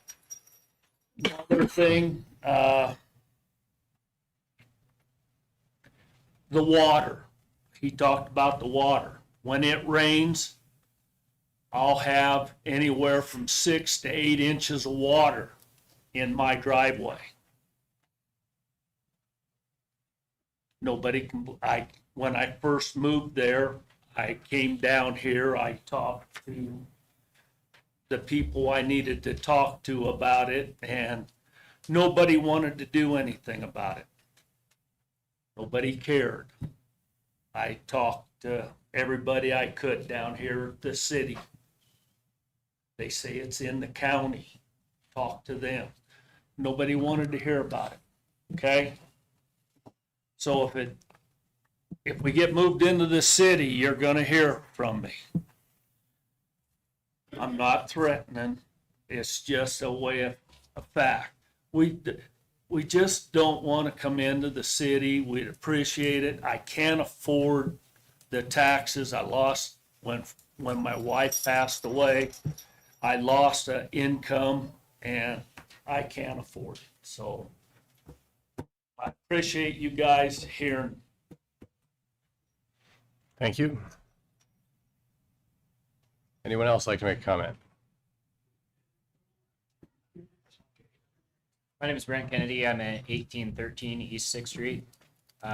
Everybody else has pretty much covered every concern I have. I'm strongly opposed to being annexed into the city. Thank you. Thank you.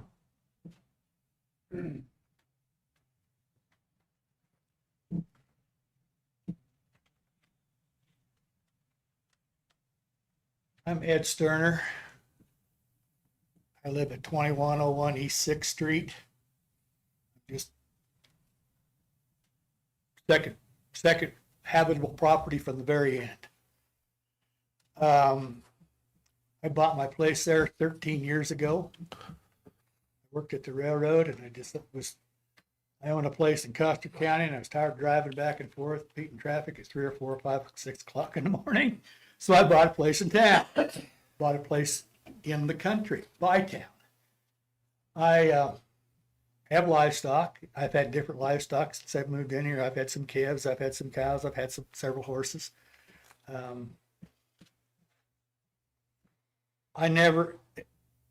When I bought the place, I never intended or never even expected that it would be annexed, because like everybody else says, we got a water problem down there. If I had the same water problem on farm on my place out there, we'd have to either tile it or pump it. Well, we just sit here and wait for it to go down. Water table is less than 3 feet, so there's nobody going to go out there and dig very much for footings and stuff like that. I put a 40 by 60 steel building in, and we went just as deep as we could go, and we had to fill part of the trench in because we hit water. We were into the water table. According to the inspector, we were all right. So I don't think it's very well, very developable property. And like Jeff says, the tracks are probably 6 feet above ground level at the street. The street, I've been there 13 years and I've never seen the street plowed or maintained by anybody. 2 years ago, they came in, they put a nice surface on the street. Really nice surface.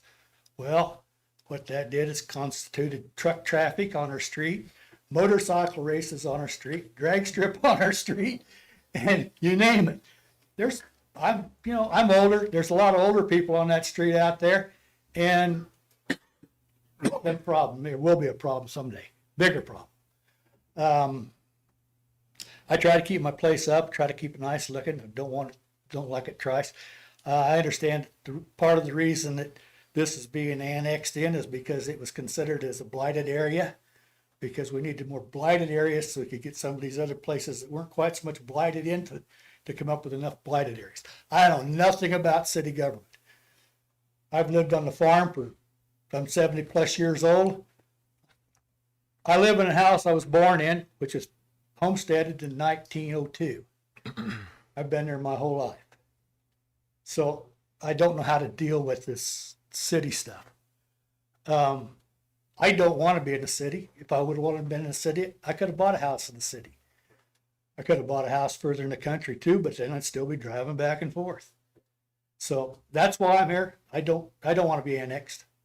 You know, the city sewer, the city water, city electricity was all there when I came there. Nobody charged me for it. I guess maybe somebody else paid the piper years ago, but I didn't have anything to do with it. Anybody have any questions for me? I'd like to entertain questions if you have some. We reserve the right to call you back, sir. All right. Thank you. Thank you.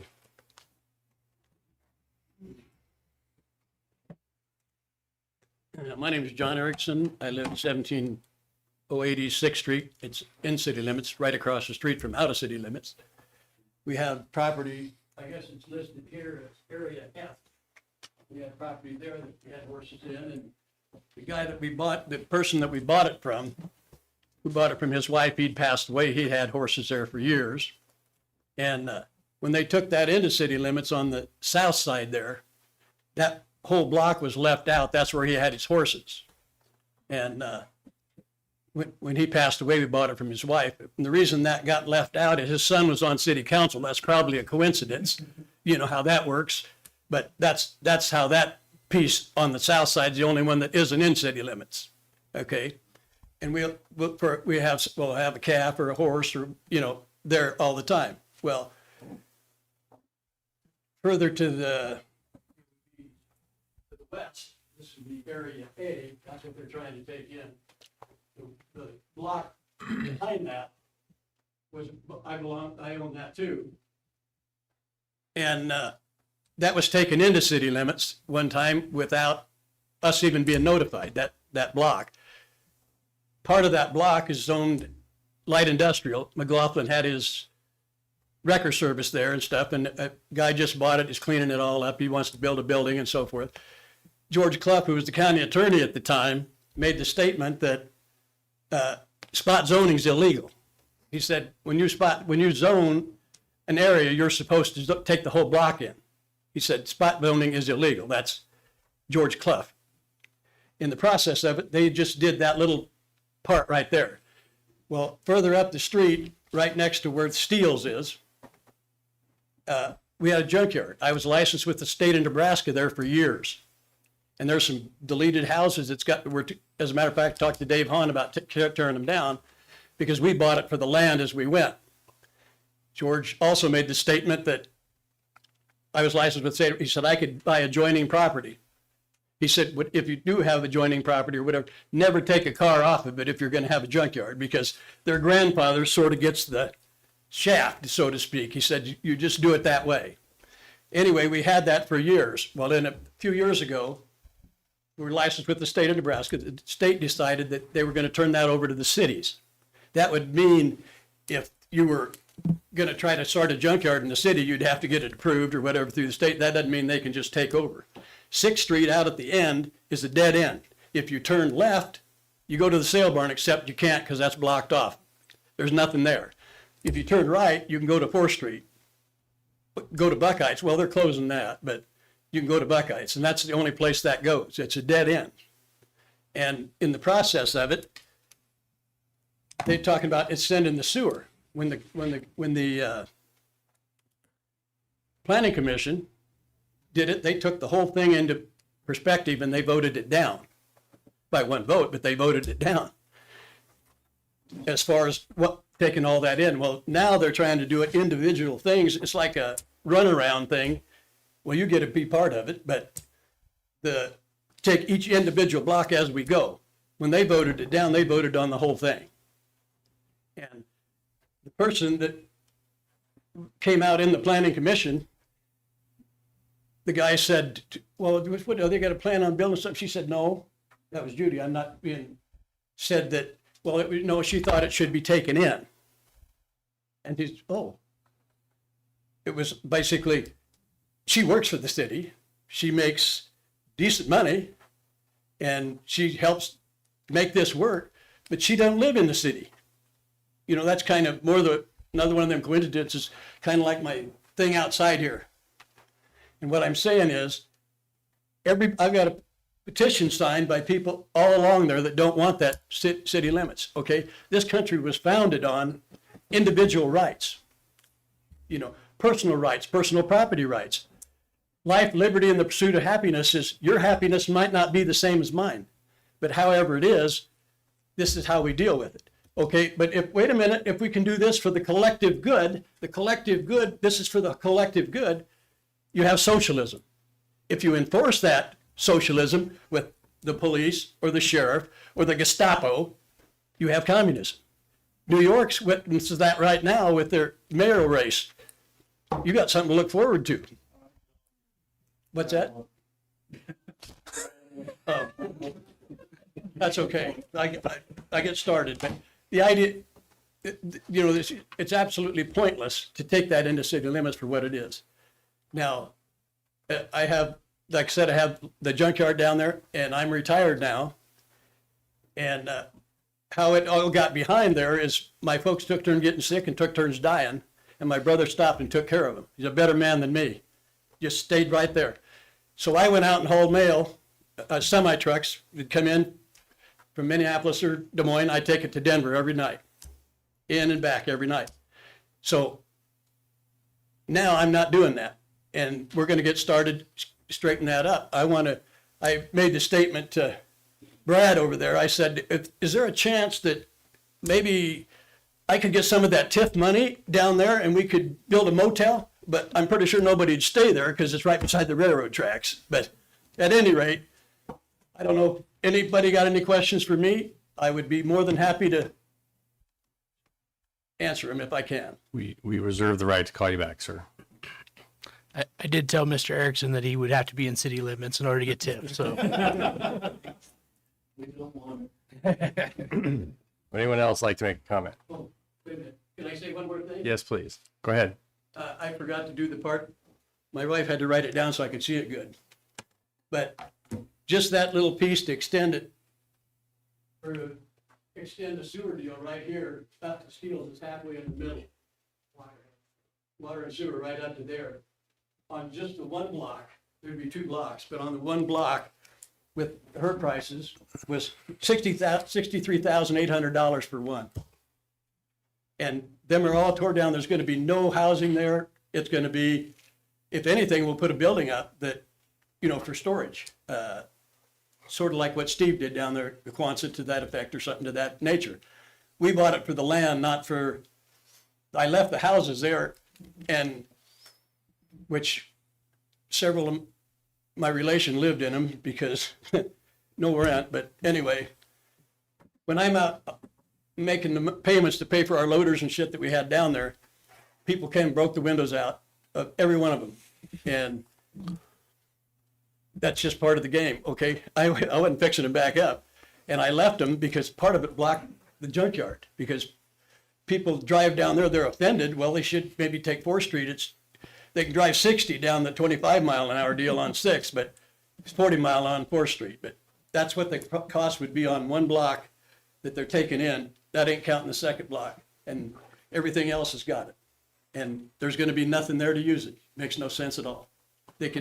There's a connection, there's a sewer connection and an extension. If they do an extension, that can be, they put it in, if you decide to use it, then you pay for it, the footage or whatever it is. They have that option. In my brother's place right next to there, Steele came over to me, and as a matter of fact, he said he's neutral, because he does work for the city, for the municipal light and water, stuff like that. He can't very well say too much. His secretary did, but in the process of it, any work that he would do for you, if that increases his taxes, he buys a new pickup for $75,000. The city sales tax is $1,500. He's saving that. Well, if he's getting that, when he does a job for you, he's got to tack that on, because he's got it. So then the ratepayer is going to pay it, or if it's for the city, the taxpayer is going to pay it.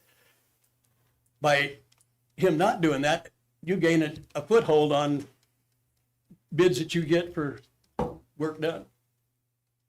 I think I'm done. Would anyone else like to make a comment?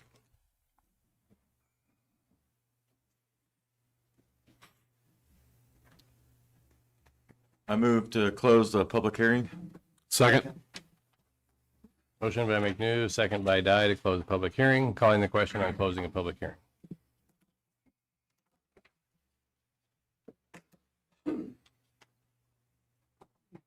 Public hearing is now closed. Council will now consider adopting the City of North Platte 2025 annexation plan for East 6th Street and proposed annexations pursuant to Nebraska revised state statute 16117. Mr. Mayor, I move to adopt the City of North Platte 2025 annexation plan, East 6th Street, and proposed annexations pursuant to the Nebraska revised state statute 16-117. Second. Motion by Voles, second by McNew.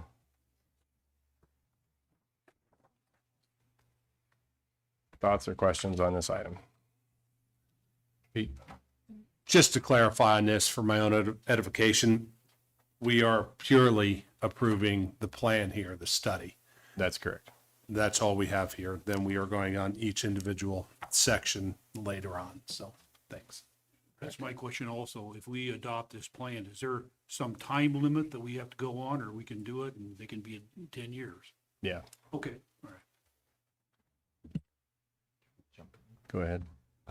So partly the answer to your question, Councilman Nisili, is that it's required by statute. We have to, as Judy talked about that, the statute that allows for annexation requires that a plan be in place before you can consider the annexation. When it's not what we call a friendly annexation like we had before us the last couple items. So nothing in state statute requires that the property owners consent to the annexation as part of this process. This is the city just growing.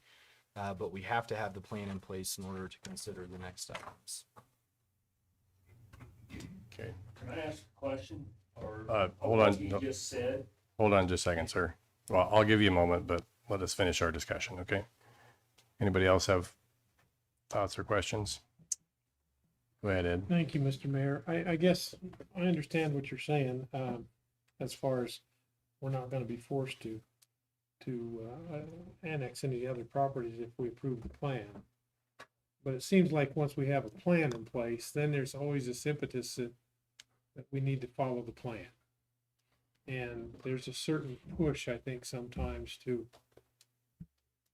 move forward with the plan, regardless of maybe what some of the constituents want. And I drove by there the other day and actually it's getting cleaned up quite a bit. Kind of favorably impressed. And I saw some livestock there. I saw some old tractors there that people used to feed the cattle. Kind of reminded me a little bit of growing up.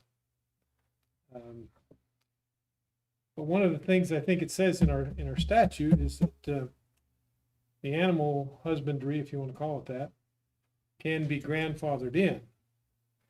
But it also said, I believe, it has to be continuous.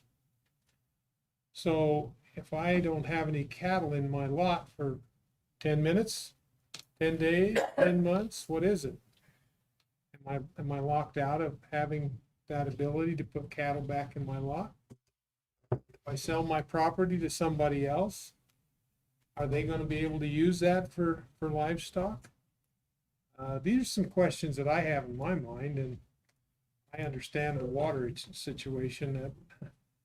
That the water table's quite high there. Drainage is an issue. There's no doubt about it. I've been down there during right after pretty heavy rain and needed one of those cars that floats. But I just this is not a friendly annexation, as I understand it, and I'm kind of you guys know me pretty well. I'm kind of live and let live kind of a guy. I mean, these people have lived there for a long time, some of them, and they're cleaning it up. And I think that's been one of the motivators for trying to annex this property or this section of town. And I think there's definitely a move to get that done, to get the cleanup done. I don't support this. I'm in favor of the town growing, I really am. But I think we have to take into consideration the rights of the people that own the property too. In my opinion, property rights are paramount. And I understand the betterment of the community, but there comes a point in time where my property rights have to, I think the individual property rights have to can't take second fiddle to the benefits of the community. The property rights that are ascribed to each individual person and the people that own the property. So I'm kind of rambling, but that's my thoughts. Okay, that's okay. Other questions? Sorry, go ahead, Nick. Yeah, no, thank you. No questions, just comments. I appreciate everybody coming here to speak tonight. Honestly, it sounds like you guys are describing my neighborhood. I live in city limits, but across the street is out of city limits. And I tell you what, when you're in city limits where I'm at, they still have animals. It's still the same neighborhood. I can't tell you exactly for sure. I grew up there. I was born in that area. I can't tell you when it was annexed in, but you know, that area, it hasn't changed, and it hasn't made a difference in that area whether it was annexed into city limits or not, because the animals, you know, in the middle of a big city area, there's still horses still go up and down the street, believe it or not. So it's a good area to live in, and this is a tough one because, you know, you guys are not asking for this, but Ed, I will tell you that I do know you pretty well, and I think that you like the city taxpayers' money to go to police, fire, schools, and with them not being in city limits, we're missing out on some of that money to go to police, fire, and schools. Also roads. I was really surprised that this area was not in city limits already, to be quite honest with you. I just assumed it was. You guys do have a nicer road than me, by the way. my road is still gravel. What's that? It's a county road. Well, half of mine's county, the other half is city. But no, it's a nice area, and you know, I love living where I live because it's in town, but it's out of town, right? It's right on the edge of you get all the city amenities, you get all the city perks, but you get the country living. We do pay. We live in the city, outside the city, so. Yeah. We do pay. Yeah, and I'm not saying that you don't pay. I'm not saying that you don't. So, yeah, this is I am in favor of cleaning up all the corners of town. I hope my neighbors aren't watching tonight, but I'm in favor of cleaning up a lot of corners in town as far as property lines and city limits and out of city limits. It honestly makes sense. I honestly don't think much is going to change for you guys. I really don't. Oh, yeah, north side joins that right over. What do you all? Hey, folks, this is not a, I'm sorry, this is not a public hearing. Okay. I appreciate your input, and this I can guarantee you this is not an easy decision for a lot of people up here. But I appreciate you coming here and I appreciate everybody putting the annex study together. So I'll leave it at that. Here, Keller. Go ahead, Mr. Nisley. And I totally take to heart what Nick is saying, but I can tell you, when I was a younger man, and that's getting longer ago than it was, some guys and we had a rental property at the corner of Centennial and Sixth. And it was a bi-level home. And when we got it, beautiful home, the basement was filled with rock because they couldn't control the water out there. I know what you guys are talking about. Yeah, so, yeah, you can't control the, I feel, you know, that's my only reservation about this. That water issue is an issue, and I have reservations just on that one, because I own property out there. And, that water level out there, that's something to deal with, guys, and do we want to, don't get me wrong, I'm totally in favor of development, but this is one of those things where I want to pause a little bit before because I think that water issue is more of a serious problem than what, I'm just telling you. Or are we getting more of a benefit from this to what we walking in trying to deal with that water issue? And I think ultimately we would. Just a comment, guys. Sir, I told you you could make a comment again. Sir, sorry, I don't remember. Please come up to the microphone. That water issue, and I'm not, but when they dammed that off, they even made it worse than what it used to be. And that house you're talking about, they filled the basement with sand now. Oh, really? Yeah. Yeah. That's not my basement. Yeah. But I forgot it's old age. That's okay. If But it comes back to you. also, when I bought that property, I had to pay municipal light and water $15,000 for frontage. So I didn't move in there free. I wanted to let you also know that, sir. Appreciate that. Thank you. Go ahead, Rod. Sorry. Someone had mentioned earlier that they pay more for water. Was they meaning they paid the foot frontage and that for the water? No, we pay. Sir. She can tell you right there. She Folk. knows. That girl right there. We pay triple minimum every month for water and gas, or not gas, water and sewage, triple minimum. My water bill or gas bill is $140 a month starting out, just bang, every month. Pay that on city. Thank you. Is that, I know that they pay a higher water rate. Is the sewer rate accurate? I believe they paid double the meter charges and the same for the usage charges. It's in our ordinance. I'd have to double check that, but I know that there is a higher rate for out of city limits. Okay. For water and sewer, not for electric. Yeah. You know, these are the tough ones. These annexations ones are, because I understand every bit of testimony that we had tonight. I think the tough part of it is we have, 23,000 people in the community, of which I'm sure I can't speak for 24,000 people, but a big majority of that group just wants everybody to have the same tax rate, same utility rates. And if I choose to buy a car, I pay the same taxes. And if I order something from Amazon, I pay the same taxes. And so we can't lose sight of tax equality in all this. I mean, I understand development and the options or Tiffin Hotel or all those things, but tax equality is really the first and biggest issue in these. I mean, I think the way that the state laws and our local area ordinances are set up, that they can continue to have livestock as long as they don't interrupt that for, I think it's at 12 months, Judy, is that the right? So that's a pretty good buffer. And I don't think anybody has a goal of changing anybody's lifestyle. But I think a lot of people have a goal of the taxes being the same for everybody. For folks that use all of our roads and can go to, buy a membership in our rec center and use all the city services that we all use to go to work, to go to school, to enjoy the town. And so I just, as we're thinking through all of these 100 issues that tie to annexation, we can't neglect tax equality and all that. Sir, there's going to be like 8 public hearings, okay? So you'll have plenty of chance. Okay.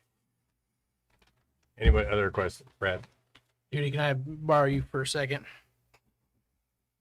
So we're hearing a lot of like legitimate concerns with the road and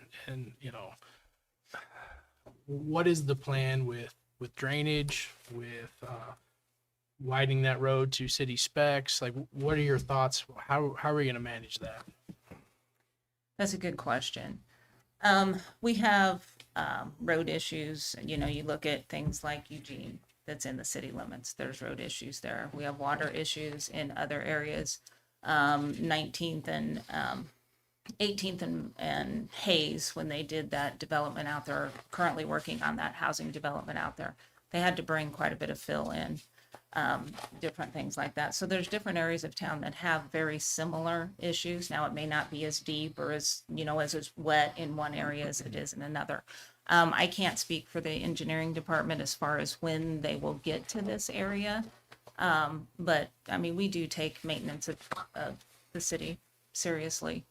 And so we always work to try and get drainage issues to be taken care of, those types of things. I'd have to look at the 1 and 6 year road plan if this is on there. I'm guessing probably it wasn't at the time because it wasn't in city limits. But yeah, we look at the city as a whole and try to make everything better for everyone. So I would assume it would get added to the 1 and 6 year plan. And then I'm asking you to put a little bit of Brent hat on. How would we even manage drainage through there? And like I said earlier, I'm not an engineer. I really do not know how they would get that to drain, but I'm sure there's ways to engineer it out of there. So for clarification, with the grandfather issue, you have 12 months. What if they sell the property? Does that transfer to the new owner? Okay, so just so everyone knows, this is in the city 2 mile jurisdiction. So that means they already follow city zoning regulations. These properties are not zoned ag currently. So they are currently under the non-conforming use, which allows for them to have animals until such time as that is discontinued for more than a period of 12 months. If it transfers to another owner, that non-conforming use goes with the property. So they would still be allowed to do that. So as long as they have animals on that property and don't vacate that use for more than 12 months, then they're fine to continue to have those animals on that property. So one more question. So they currently pay a 3 times minimum water and sewer. Is that correct? I believe it's 2 times the meter charge and they pay the actual usage charge, but I'd have to double check that. I apologize for not having that with me. So you think it's 2 times? I believe it's 2 times. All right, thank you. Paid it today, $140. Look, similar to what I pay inside, but I know there's an upcharge. I don't remember exactly what it is. Other questions or comment? Pete? Just one comment to hopefully maybe wrap this up. Agree a lot with what Ty said with equality, and I've thought about that a lot.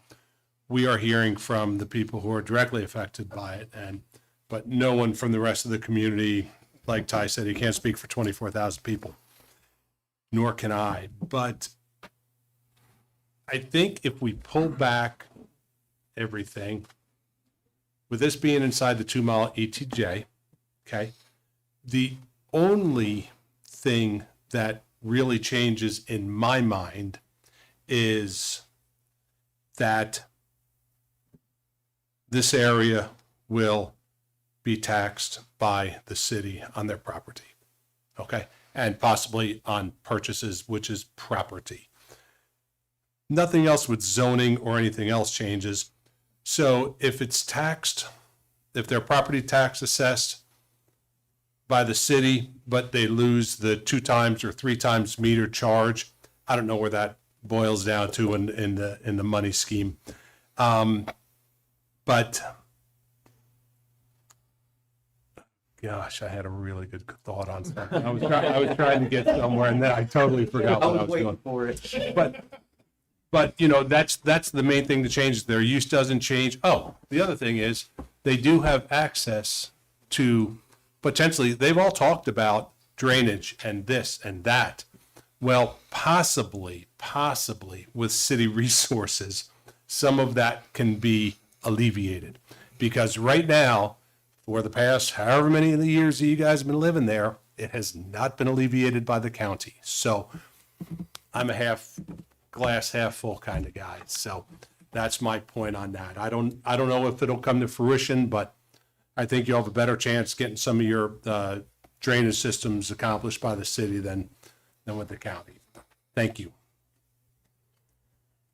Sir, there'll be several public hearings, so I'd like to take a comment on what he just said. why not? Go ahead and come up to the microphone, please.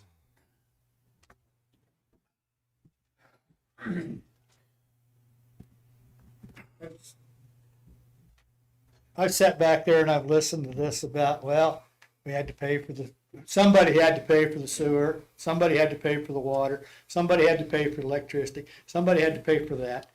Now he comes out and he says, well, if they fix the city can come in and fix that drainage. Somebody's going to have to pay for it. You know, we're content to live with it just like it is. You know, yeah, so we don't get to use stuff for a week. We let the water go away. It'll go away. I've got a building down there on 6th Street. Every time we get an inch of rain, 1 inch, I got a hole out there in the street that'll fill this full of water.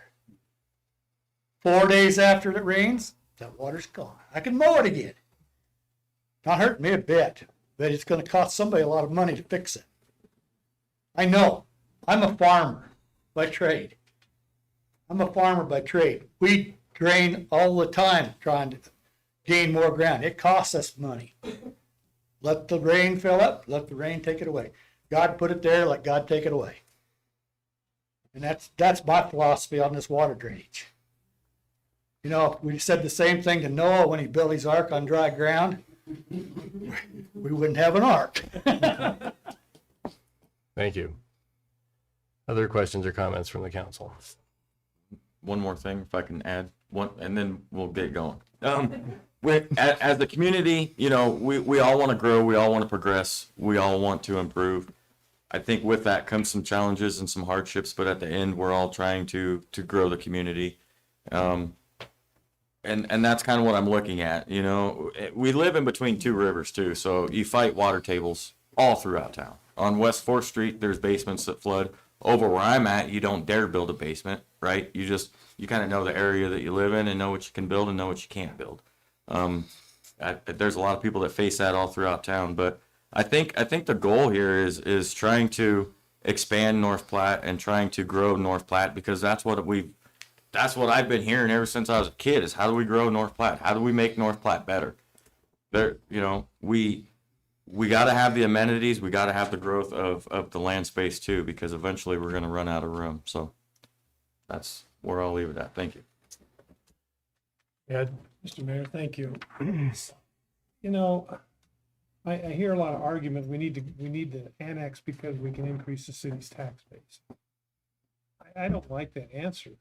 If we're increasing if we're increasing the city's property footprint just to bring more rent, more tax dollars into the city, well, the school shouldn't change, I guess, but the city would. I don't think that's proper. And as far as, and not to pick a fight with Ty, but where do you draw the boundary? We have people come into our towns all the time that use our streets. They use our street lights. They use the restrooms. Where do we end up not charging them for those services? I want our town to grow too, but I don't think we're going to make it grow by increasing the tax burden of the people. Can I make one quick comment, please? Go ahead, Rod. I think if the people before us would not have allowed all these homes to hook up to city water, this would be a no-brainer, and we'd say, no, they're not gonna get annexed into city limits. It's gonna be But we have slowly let people get on our city water services and sewer, and granted, they're paying extra money for it. But at what point do we not have the whole area on city water and they're still outside city limits, and how's that fair to some other areas of town? So, I'm just, I feel that our forefathers have backed us in a corner, and now we're the ones that are getting hit with a stick. Sir, there's gonna be a bunch of public hearings. We're gonna get through this. Answer him for No, that. no, we're done. Okay. Okay. There will be several public hearings, and you're welcome to make the comment then, okay? Calling the question on item number 15.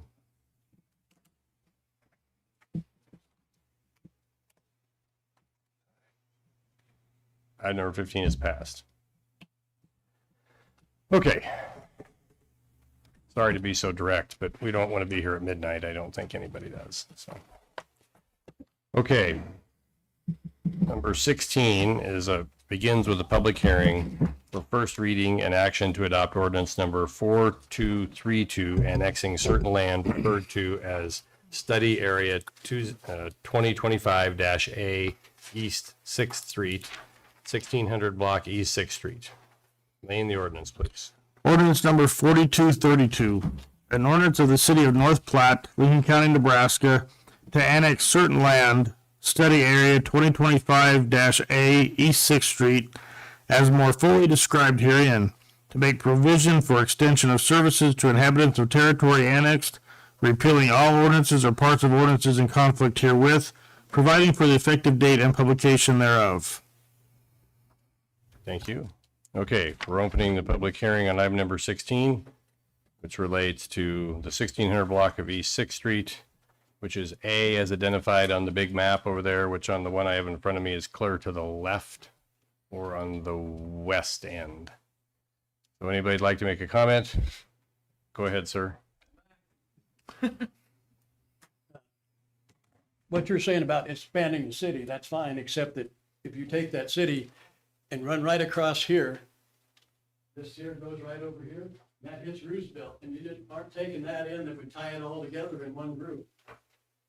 We're just gonna grow this little part right here, except that ties the whole thing together in one piece, right to the river. But we're not doing that right now, we're just doing this. And what it cost me if they run that is $63,800 just for that. Who's gonna pay that? Are they just gonna put an extension and do it if we hook up to sewer, or is it not? You know, you look at that, it isn't gonna change anything, but change the $68,800 for me just for that. That ain't counting the block behind it. So who does that change? It doesn't change nothing, it changes me. That's my retirement. This old gal that sat here talked about, well, it'll interfere with her, that'll interfere with mine. The principle's exactly the same. And you got this running right over, you could tie that all together. 12th Street, all that comes right, well, let's see, Alan Erickson owns that over there, doesn't he? It's part of the secret handshake club. So it's pretty easy to figure out. They tried to do that the last time, both of us, and they fought it and beat it. You don't hear that going on, but you hear us going on.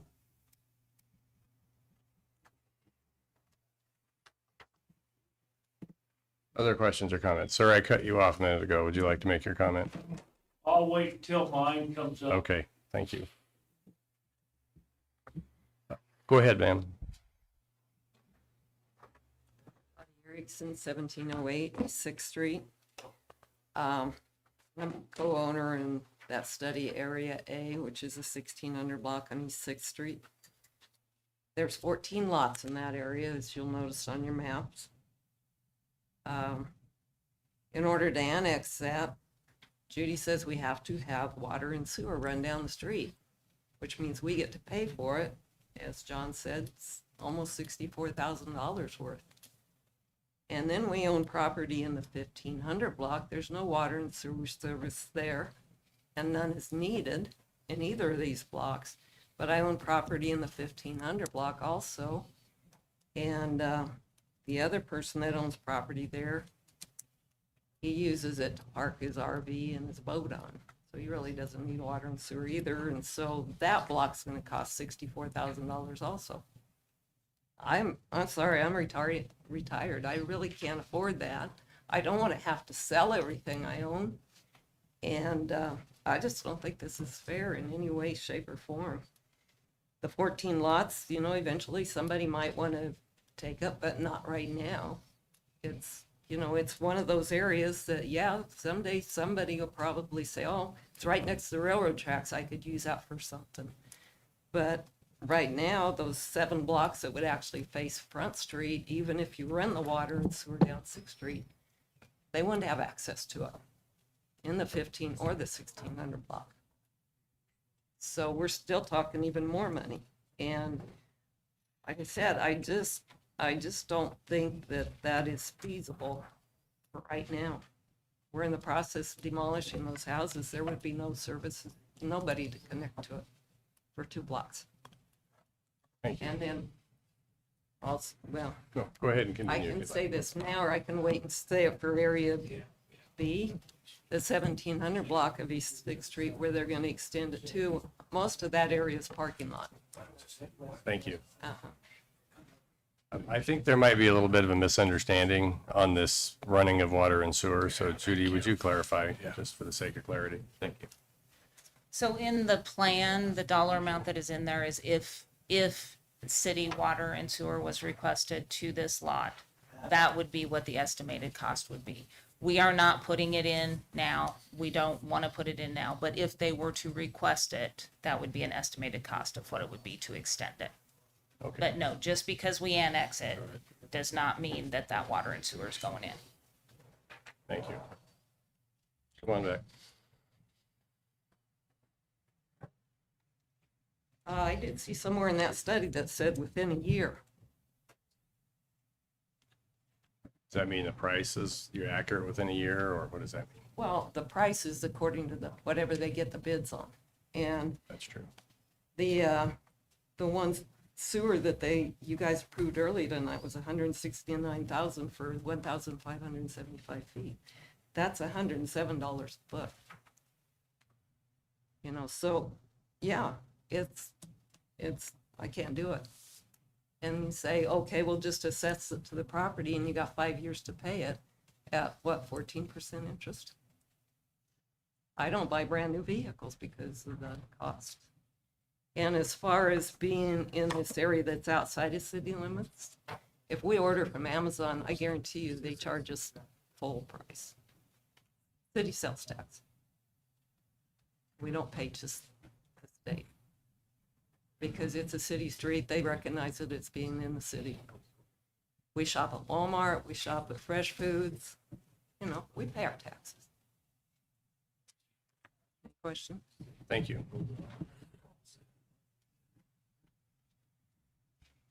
Further clarification. Yes, when it comes to the extension, yes, it does say you have to have a plan. Our plan is to provide extension of city water and sewer services at the request of the property owner. Thank you. We're still in the public hearing, guys, so. Anybody else, anyone else like to make a comment on this item? Mr. Mayor, I move that we close the public hearing. Second. Motion by Reeker, second by McNew, to close the public hearing. Calling the question and closing the public hearing, please.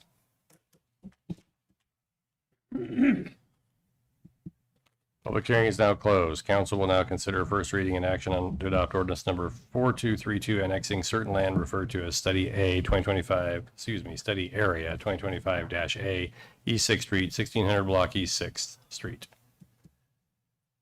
I move to adopt ordinance number 4232, annexing certain land referred to as Study Area 2025-A, East 6th Street, 1600 block East 6th Street on first reading. Second. Is that you, Ty? Yep. Motion by McNew, second by Lucas. Discussion. Nick? Can I get some more clarification on the water extensions, please, Judy? So they don't pay until they hook up, right? So just because they go in the city, No. It depends on how we would do that. So if they would request it, it would be either, we would extend it either through a connection district or through an assessment district. And that's what you guys decide.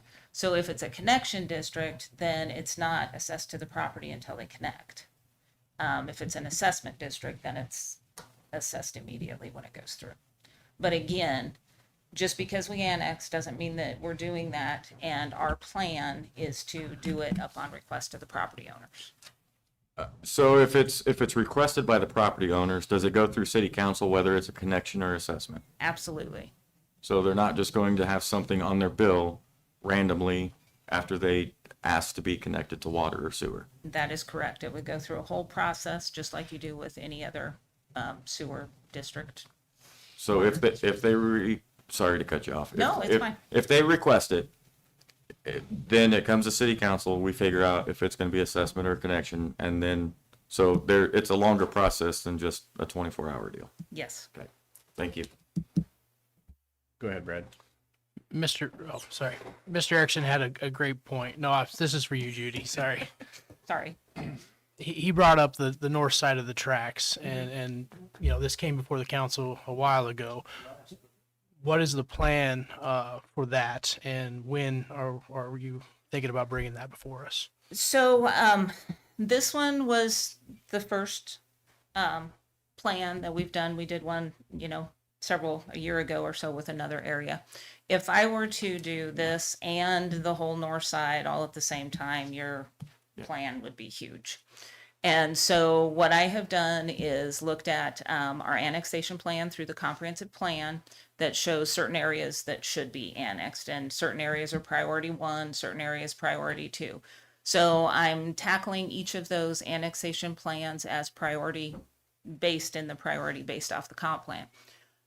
Will we be looking at that north side in the future? I would say definitely yes. As with areas on the west part of town, as with areas on the southwest part of town, and areas on the southeast part of town. So I can't tell you, will we do it today or tomorrow?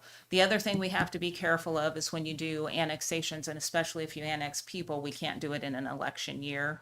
If you're going to annex enough individuals that it's going to cause problems with voting districts. So I like to stay away from election years and do those. So I would say either the next plan will be something that is a very not really highly densely populated area, or I'll wait until 2027.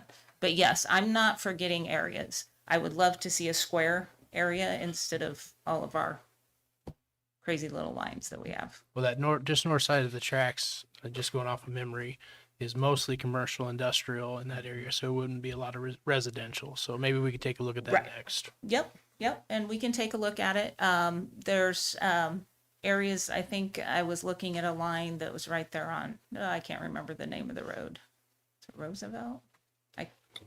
What was it? Reynolds? Roosevelt on the west is kind of the area that I was looking at. West. Thank you. Yep. I have a question. Rod, go ahead. The red line here is what's to the south is what I would call is in the city limits, and it goes off the map. Correct. So is the ground behind Buckets and from Bicentennial over to Newberry and to 4th Street, is that in the city limits? Yes. It's currently in the city limits. Yes. Okay, that's what I wanted. Thank you. Hi, go ahead. Just wanted to add a comment on I'm not an expert on this water and sewer stuff, but we've been through enough of these over the years.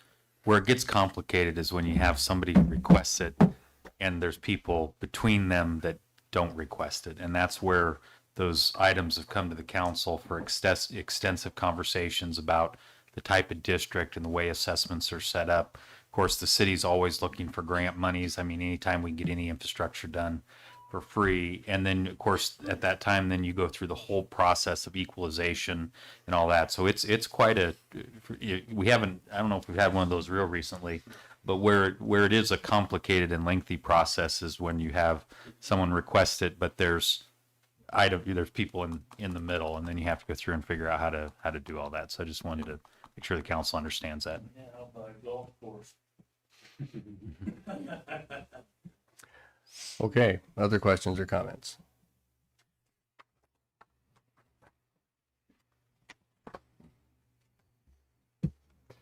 Seeing none, calling the question on item number 16.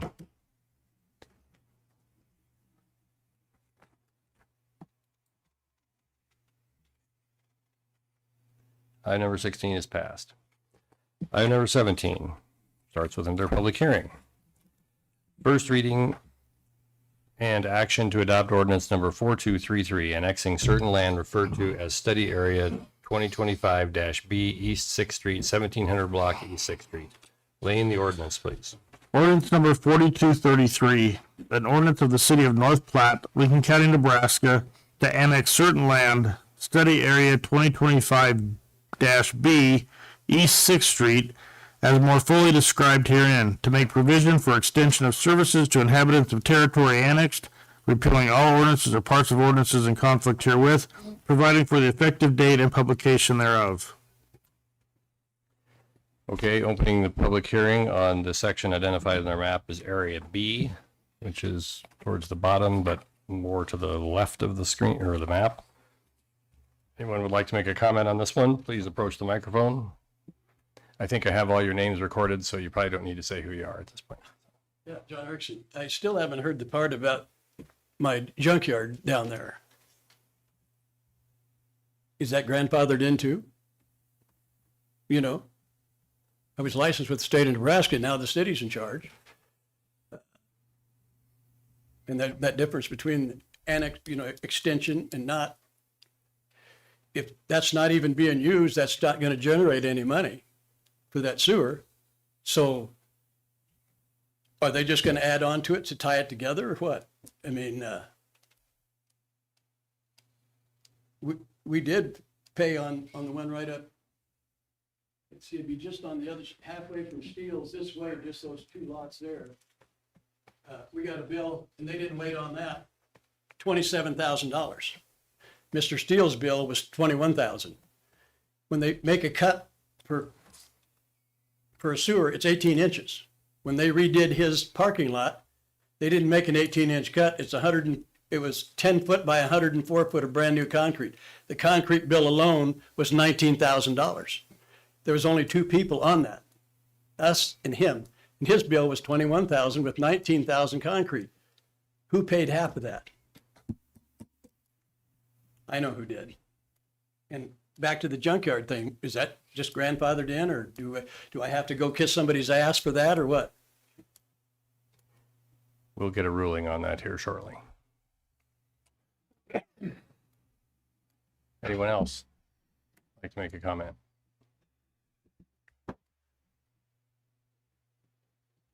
I move we close public hearing. Second.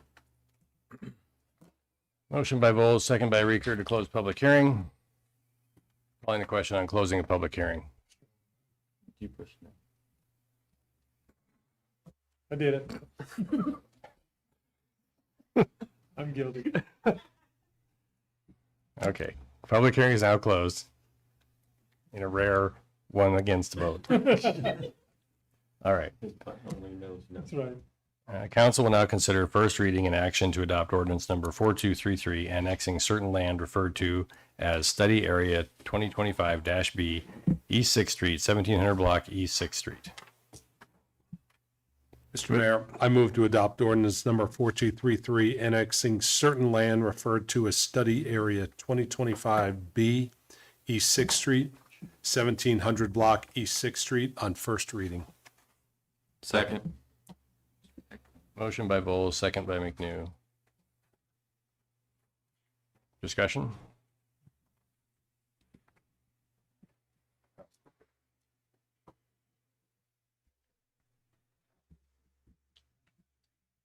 Okay. Judy, just for point of clarification, I believe you said this already, but I want to make sure I didn't mishear you. You said that any current zoning that's in place would stay in place in these areas regardless of whether they're annexed or not. Is that correct? If they were legal at the time that the zoning occurred. So I would have to go back and look and see, especially when it comes to a junkyard. when it was originally, when it was zoned to, I believe it's R3 in that area right now. If it was legal at the time that it was rezoned, then it would stand as a non-conforming use. Okay, thank you. So, Mr. Erickson, you have a permit from the state from years ago, is that correct? I have, from past years, you bet, they quit it a few years ago, Okay, but I do still have them. okay, At one time, all that property out there, if you look at the old maps, that was all zone heavy industrial, all the way from where it'd been Front Street to the tracks all the way out. It sort of got changed in between that not too many people knew about, but at any rate. that's okay, the way thank it you. is. Okay, we have a motion and a second. Any comments, questions? Seeing none, calling the question on item number 17.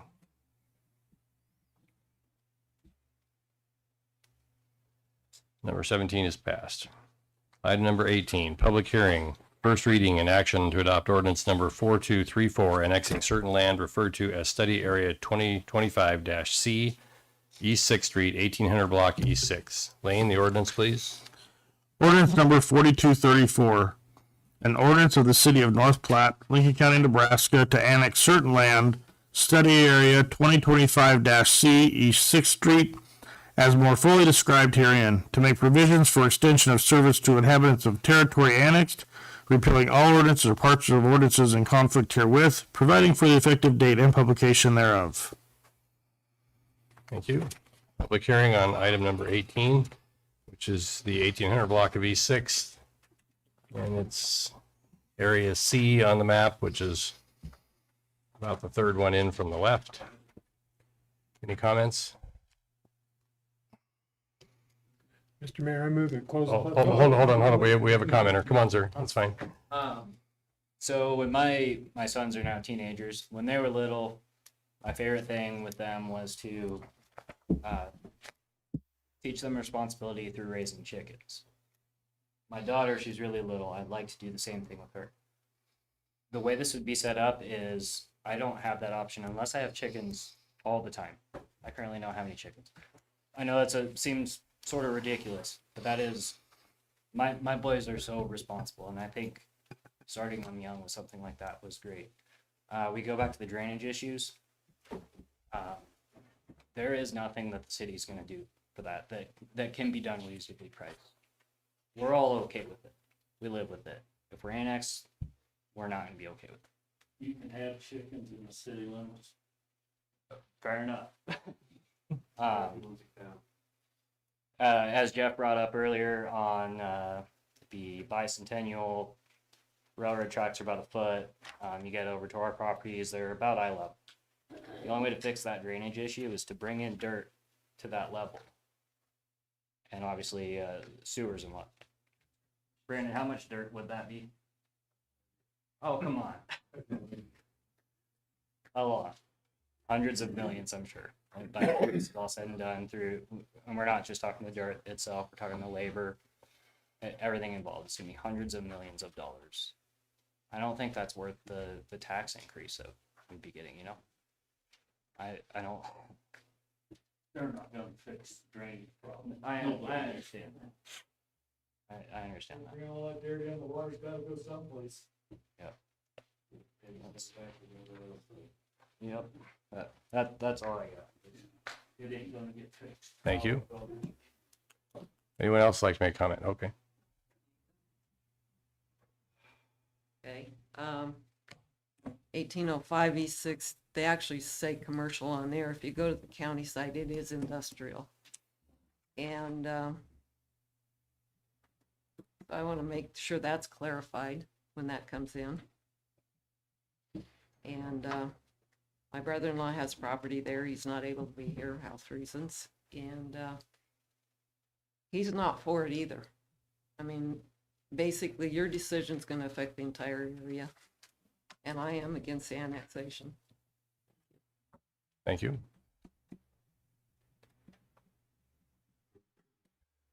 Other questions or comments? Oops, I'm sorry. Other comments? Might as well do it again. Nobody gives a shit, but I'll do it. The thing about that you're just talking about there, my brother's property there, he had to hook up to the sewer there, and it was $27,000. I already explained that for that same property, that we hooked up to it. He doesn't use it.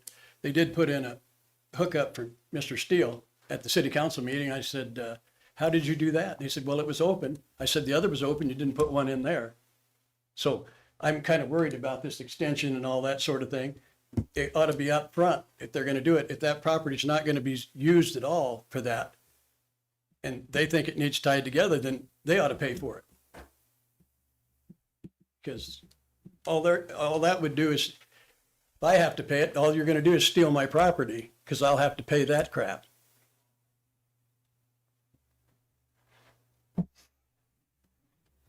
Other comments?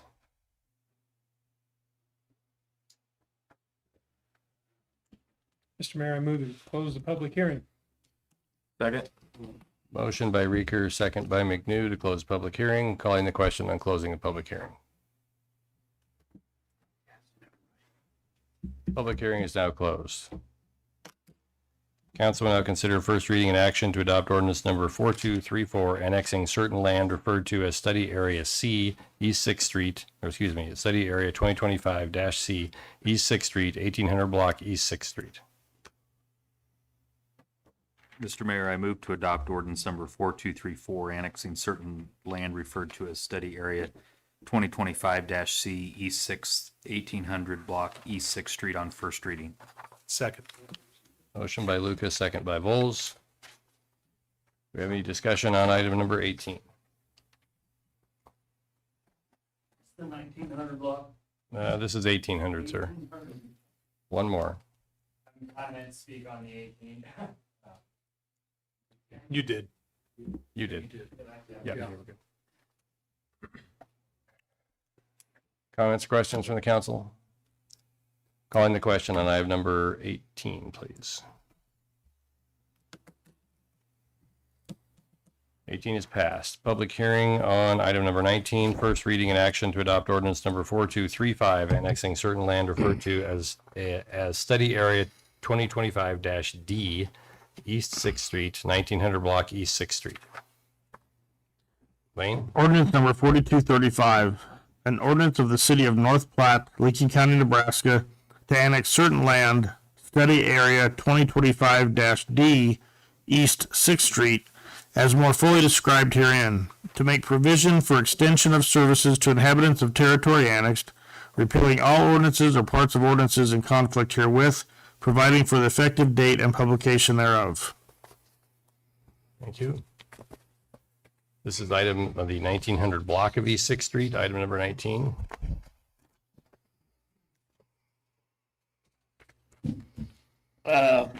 Sir, I'm sorry. I have so many notes here. I forgot your name. I apologize. I'm Steve Simpson. Thank you, Steve. This is mine. And you were talking about hooking up to city water and sewer. I do have a well, but, and as far as the sewer goes, I was gonna put in this, but they asked me not to. That just go ahead and hook up to city water and sewer. So I did. We had to de-water to hook up to the city water and sewer. Just to get down that far so to let you know. The other thing is I'm also industrial on mine, so keep that in mind when you vote. Thank you guys for your time. Thank you.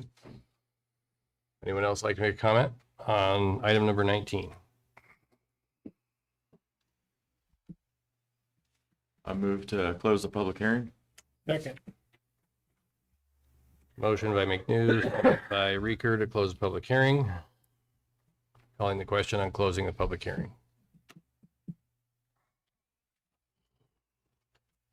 Public hearing is now closed. Council will now consider first reading and action to adopt ordinance number 4235, annexing certain land referred to as Study Area 2025-D, East 6th Street, 1900 block, East 6th Street. Mr. Mayor, I move to adopt ordinance number 4235, annexing certain land referred to as study area 2025-D, East 6th Street, 1900 block, East 6th Street, on first reading. Second. Motion by McNew, second by Flanders. Discussion on item number 19. Just Go for ahead. my own education, Mr. Simpson said he had to de-water. I'm not familiar with that term. Can somebody help me with understand what it? It's when they, if you're gonna dig a pipe into the, well, let's let Mr. Jones do it. He's probably an expert. Mr. Jones, and he's the expert. Is in the Unfortunately, room. sitting back there. Yeah. Yeah. All those meetings. Council Mayor, it would be where you place well points or wells in an area, draw the groundwater down. Like you guys just did it along Walker Ave, or West Walker out there, so. But yeah, So it's just, you pump the water down. Gotcha. And he needed to do that in order to get the hookups. Yeah, you probably would have saw some of it like on Mulligan. Okay. We had to, all that had to be water. Gotcha. Fair enough.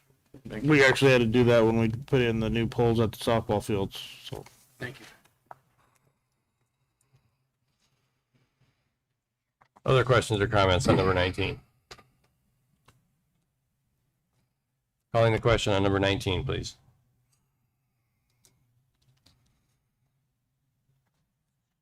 Yeah, you gotta click. There you go. Thank you. Item number 19 is passed. Item number 20 starts with a public hearing, first reading and action to adopt ordinance number 4236, annexing certain land referred to as study area 2025-E, East 6th Street, 2000 block, East 6th Street, north side. Lane? Ordinance number 4236, an ordinance of the city of North Platte, Lincoln County, Nebraska, to annex certain land, study area 2025-E, East 6th Street, north side, as more fully described herein, to make provisions for extension of services to inhabitants of territory annexed, repealing all ordinances or parts of ordinances in conflict herewith, providing for the effective date and publication thereof. Thank you. Okay, opening the public hearing. This is area E like Edward. Item number 20. Looks like E is the north side of the map, roughly in the center. Anyone like to make a comment regarding this property? Go ahead, sir. Jeff Erickson. I live at the 2021 address, and in purchasing the 2015 address on this map, it says 2015 E6 is connected to electric, water, and sewer. It is not connected to water, just electric. 2021 E6 is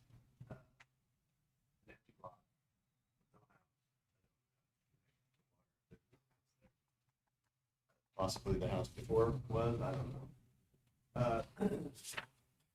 Again, I don't want to be in the city limits. I pay my taxes when I go uptown and I buy things. I hear this about you're going to be okay with the animals.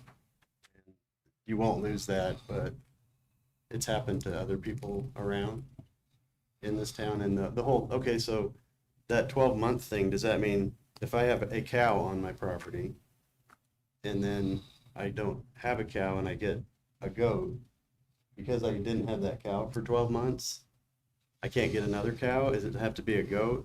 Or does it, does this vary by species of livestock or not? So in order for me to cover myself, do I have to get one of everything for the rest of my life just so I don't lose that? Right. Right. I don't want a pig. I don't. So I mean, that's a question I have. Is it per animal? Does anybody know? You gotta have 3, that way you get rid of the body. Right. Judy, you want to answer that question?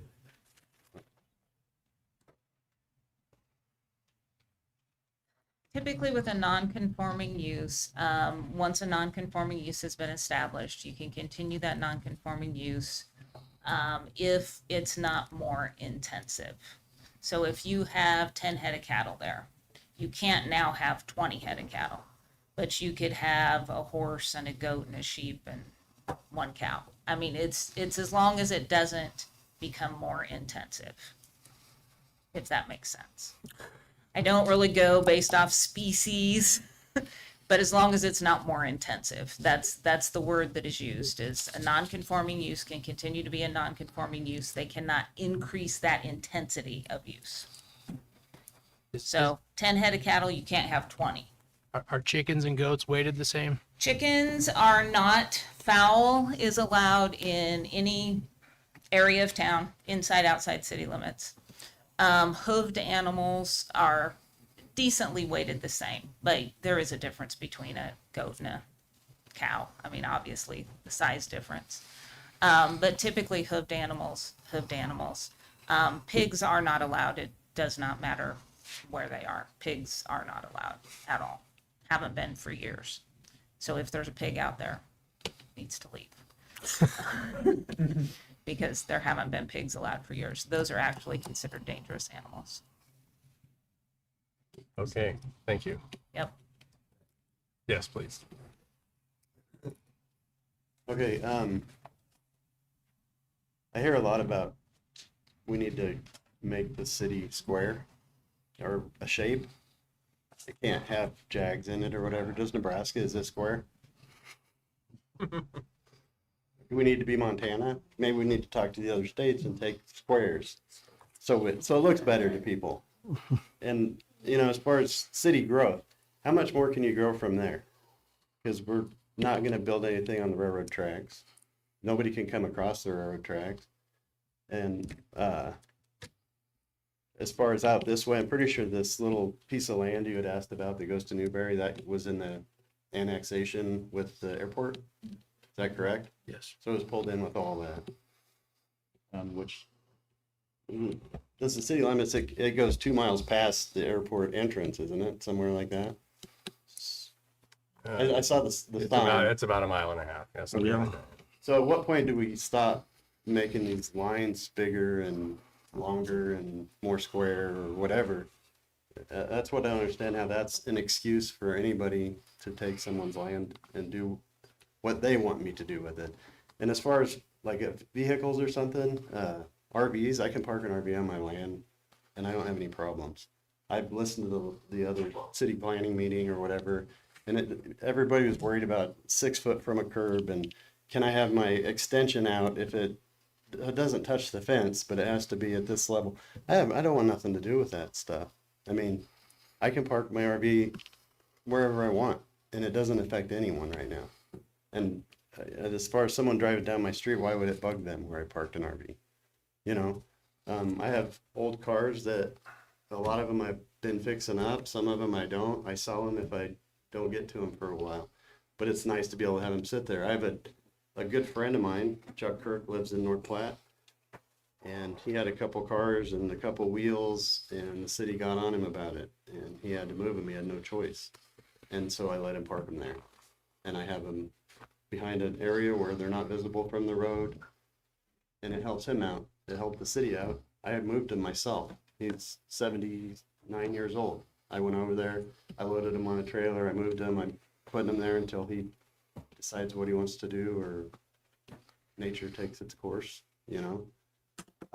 If the city has that, they're not going to let me do that anymore. They're not going to let me do anything. And you can say they will, or they won't, or they'll allow animals, or they won't. All they have to do is change their mind, and I have to get a lawyer to try to fight it, you know. Or what are my options at that point? I have the county to answer to. I don't know. That's all I got. Hey, Jeff, real quick while I got you. Is 2001 East 6, is that connected to electric, water, and sewer? Or you said the other two Yeah, were. 2001 East 6 is. When I first moved in, I moved into the 2015 house. It's a well and a septic tank. I bought the other property from my neighbor, and he had already hooked in. So, I mean, if he hadn't hooked in, I wouldn't have. Yeah, thank you. I appreciate that.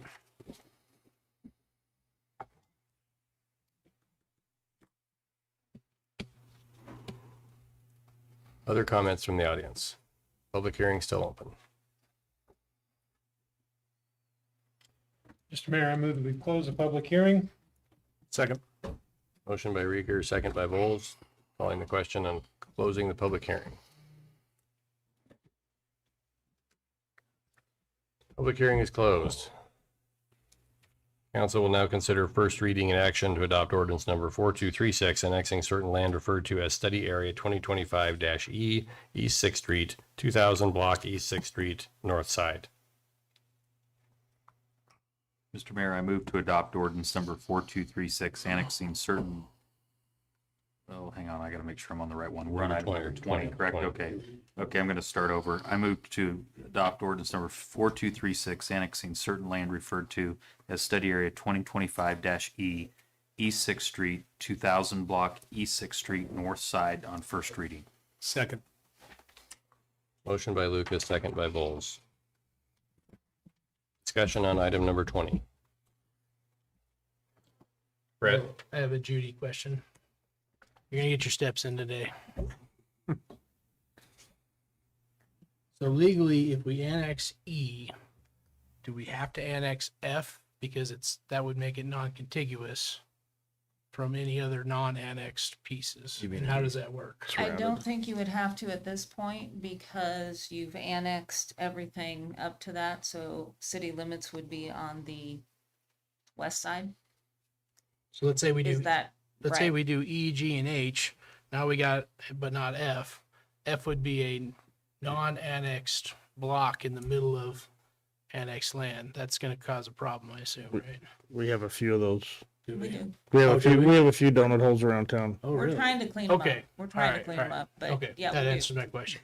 So we're not legally obligated to do F if we do the others. Thank you.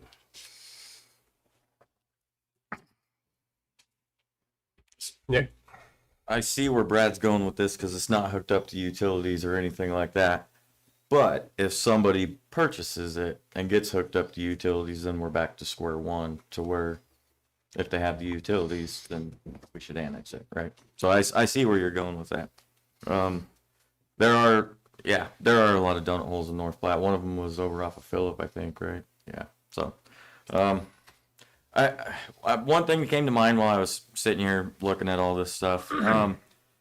I know it was brought up that, it might not be the right time to annex, but unfortunately, I don't know if there is ever a right time for this because I feel like this has already kind of been a can that's been kicked down the road a few times and should have been looked at a while ago. So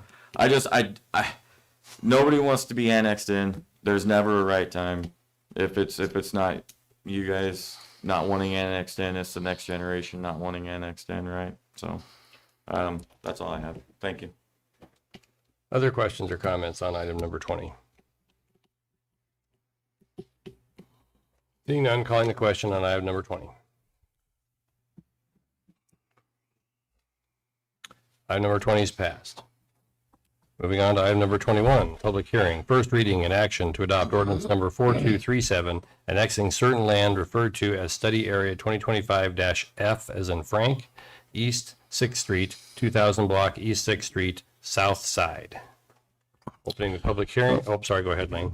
Ordinance number 4237, an ordinance of the city of North Platte, Lincoln County, Nebraska, to annex certain land, Study Area 2025-F, East 6th Street, South Side, as more fully described herein, to make provision for extension of services to inhabitants of territory annexed, repealing all ordinances or parts of ordinances in conflict herewith, providing for the effective date and publication thereof.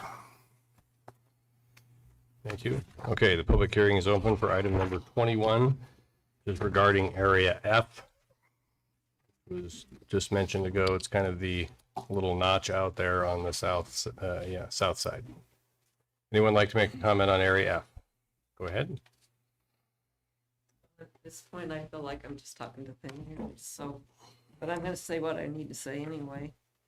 This is that block on the south side of the street, and bought it from J.R. Kessler, and he ran cattle, sheep, whatever on it.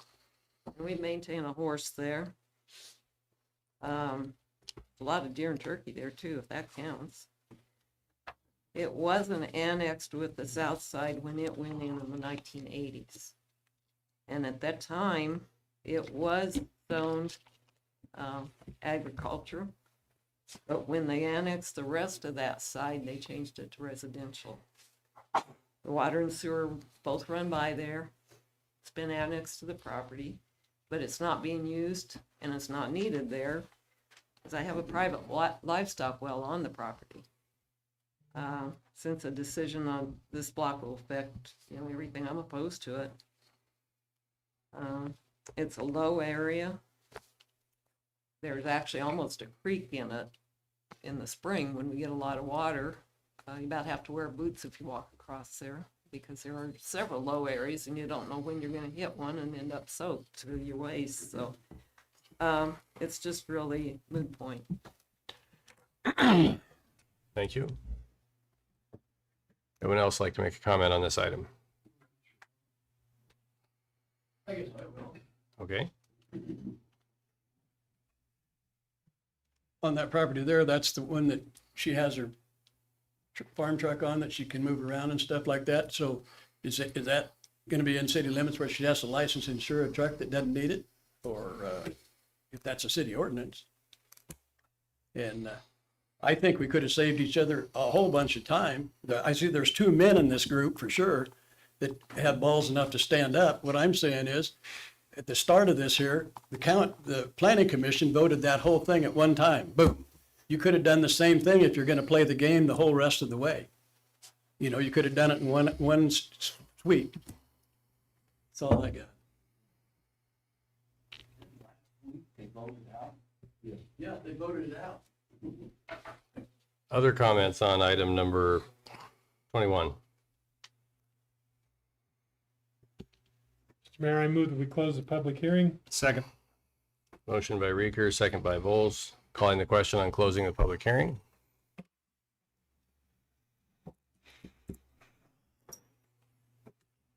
Council will now consider item number 21, first reading and action on to adopt ordinance number 4237, annexing certain land referred to as Study Area 2025-F, East 6th Street, 2000 Block East 6th Street, South Side. Mr. Mayor, I move to adopt ordinance number 4237, annexing certain land referred to as Study Area 2025F, East 6th Street, 2000 Block East 6th Street, South Side, on first reading. Second. Motion by Bowles, second by McNew. Any discussion on item number 21? Brad? Can we get some clarification on the licensing of the truck and how that all changed for them? You know that off the top of your head. I don't know it off the top of my head. I was starting to look into it. I don't know if Chief Reeves has anything to add to it, but It has to be licensed. There's no farm truck or anything along those lines inside city limits. Okay. Other questions or comments? Seeing none, calling the question on item number 21.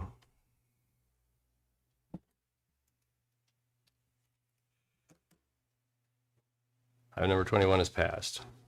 Item number 22, public hearing, first reading and action to adopt ordinance number 4238, annexing certain land referred to as Study Area 2025-G, East 6th Street, 2100 Block East 6th Street. Lane? Ordinance number 4238, an ordinance of the city of North Platte, Leakey County, Nebraska, to annex certain land, Study Area 2025-G, East 6th Street, as more fully described herein, to make provision for extension of services to inhabitants of territory annexed, repealing all ordinances or parts of ordinances in conflict herewith, providing for the effective date and publication thereof. Thank you. Opening the public hearing for item number 22, which is Area G like George. Item number 22. We're now getting over to the right side of the map. Anyone like to make a comment on Area G? Please approach the microphone. Let us hear what you'd like to say.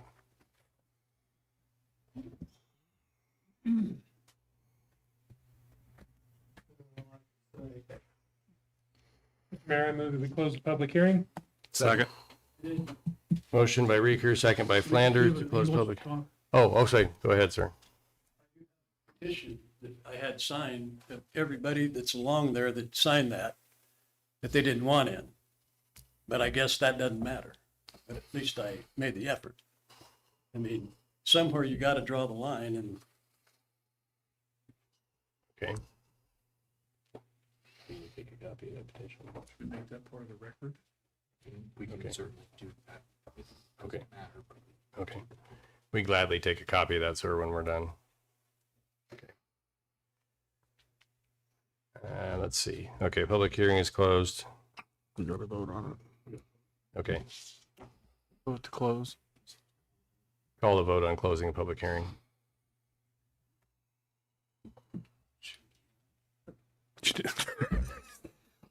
So you're pushing no. Wake up. Must be your remote head. It's me. Locked in now. All right, it's been a long night, folks. It's been a long Okay, council will now consider first reading and action to adopt ordinance number 4238, annexing certain land referred to as Study Area 2025-G, East 6th Street, 2100 Block East 6th Street.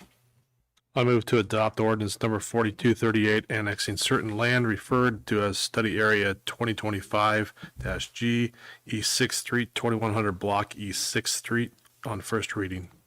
Second. Motion by Flanders, second by McNew. Any discussion on item number 22?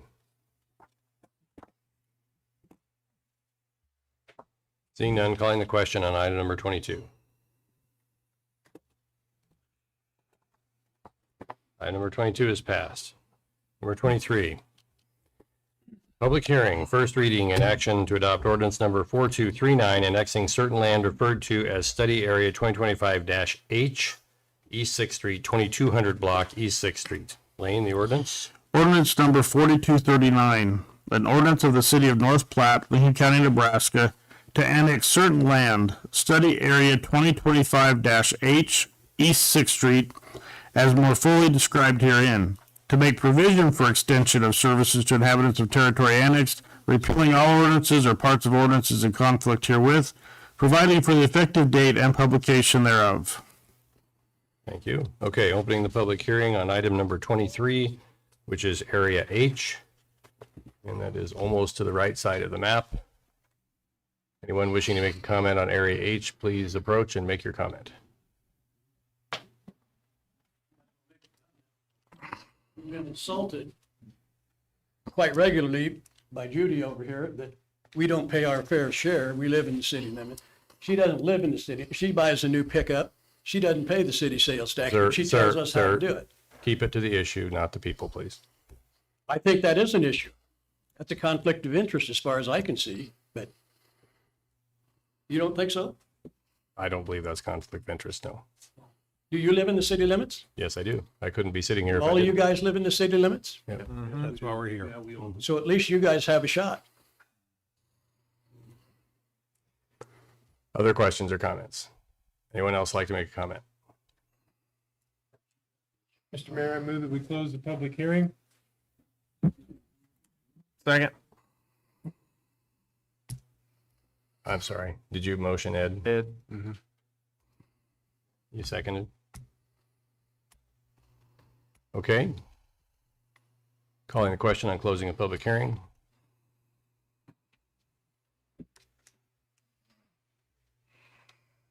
Oh, I'm sorry. Paying attention. Public hearing is now closed. Council will now consider item number 23. First reading and action to adopt ordinance number 4239, annexing certain land referred to as Study Area 2025-H, East 6th Street, 2200 Block East 6th Street. Mr. Mayor, I move to adopt ordinance number 4239, annexing certain land referred to as Study Area 2025-H, East 6th Street, 2200 Block East 6th Street, on first reading. Second. Motion by McNew, second by Lucas. Discussion on item number 23.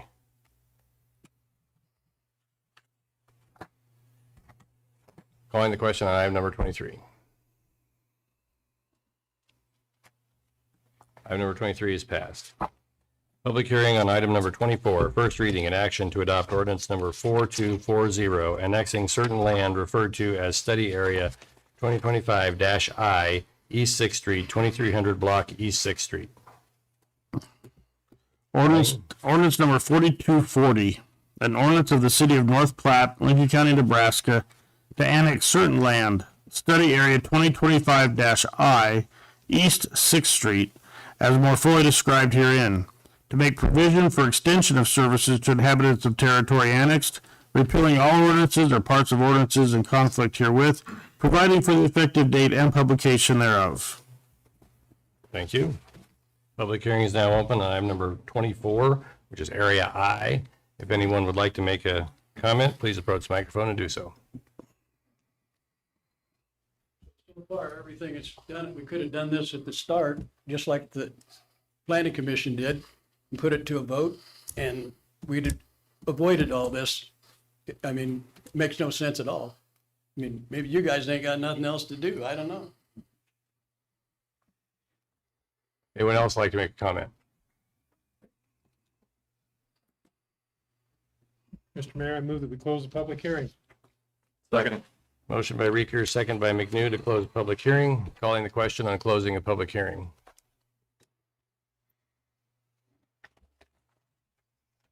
Public hearing is now closed.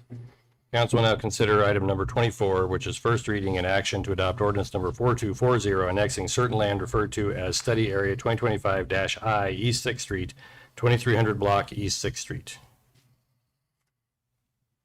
Mr. Mayor, I move to adopt ordinance number 4240, annexing certain land referred to as Study Area 2025-I East 6th Street, 2300 Block East 6th Street on first reading. Second.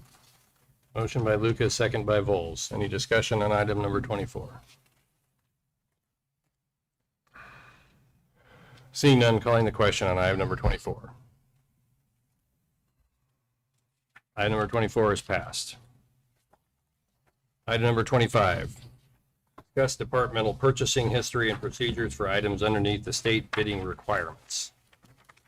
There has been question from time to time about the city's purchasing processes, and let's see if we count these here.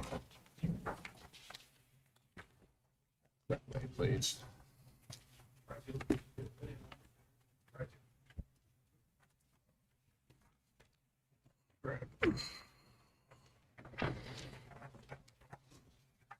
I get enough over there? I think so. Looks like it.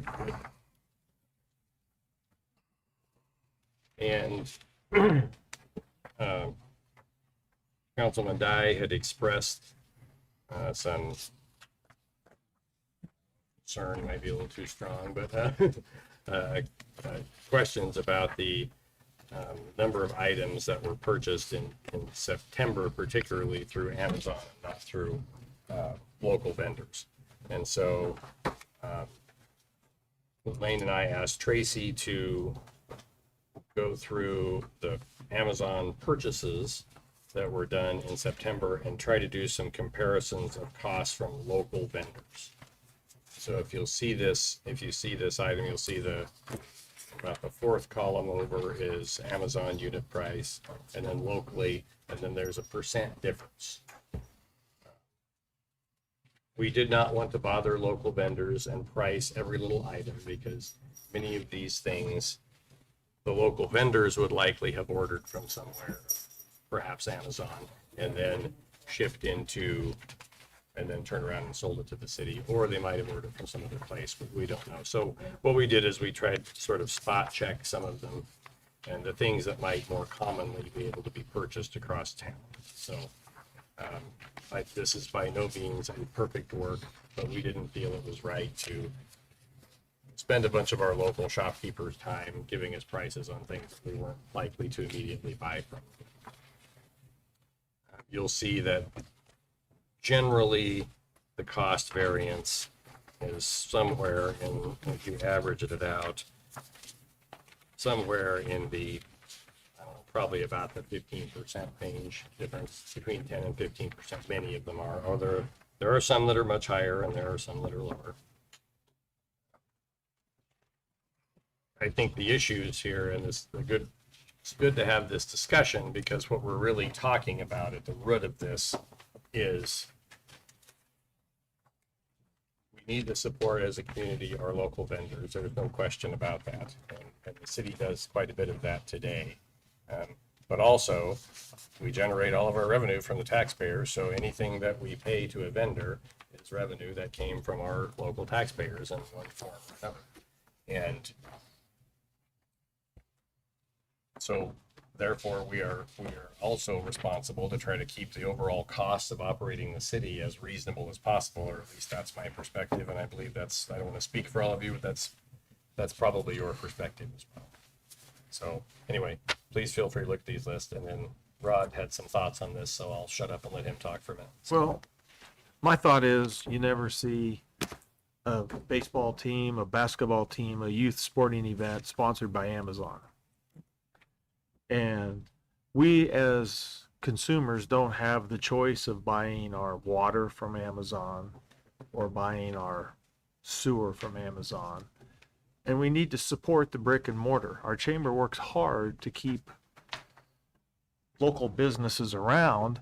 And at some point, the brick and mortars are going to go away if everybody keeps shopping on Amazon. And it's working that way closer and closer every day.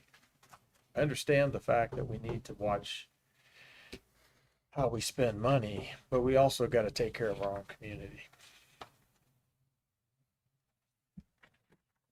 Anyway, this is just a discussion. You know.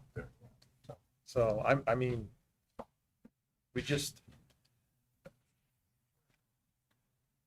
brick and mortar is important in North Platte, not just to North Platte, to every community in the United States. And if you don't support your local communities, I mean, they're gonna go away.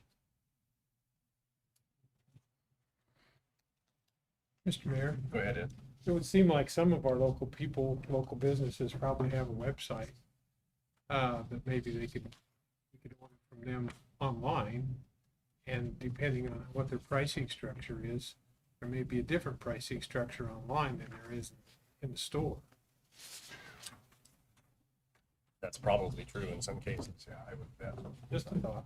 And the city, I mean, Eeks is a vendor that, particularly the city's business offices use quite a bit. But they do exactly that. They have a website that people go online and order, and Eeks delivers it usually within a day or sometimes even on the same day. So that does. It's been we work hard every day to promote buy local, stay local, keep our dollars in town. And I mean, the chamber had a deal that they were doing for years, buy local, stay local. And I just feel that, I'm not saying we need to pay 200% more for something, but I think it's important to support your local people. Yeah, I don't disagree at all with Rod. He's absolutely right. How you set that into policy, I don't know, because you look down through this and, you know, a lot of things are things that you can't get here. You know, like those curvy computer screens and stuff. I don't know, maybe Walmart's got them, but I don't know of another computer store that has them. You know, there's a lot of just weird stuff, and Walmart's kind of like Amazon, but different. You know what I mean? Exactly. So, you know, I think if everyone just goes in with, you know who's in our Chamber of Commerce, and that is the bread and butter of our community, you know, and you maybe look to them first, give them 15 minutes, see if you can't get it there, you know, give them a call, see if you can't get it before you go. I would say our default option would be to buy local, but then if it's oppressive, and it usually isn't, or unavailable, which is more than likely what you have, then you gotta shop on the intranet. So, but I don't know how you set that into policy, you know? Whether it's direction from the city administrator down to the department heads, hey, let's give local a first shot. And I think we probably do that right now, to be honest with you. But it's difficult. Yeah, a lot of this stuff is stuff I can't. But before Amazon, we had to buy it someplace. Yeah, probably.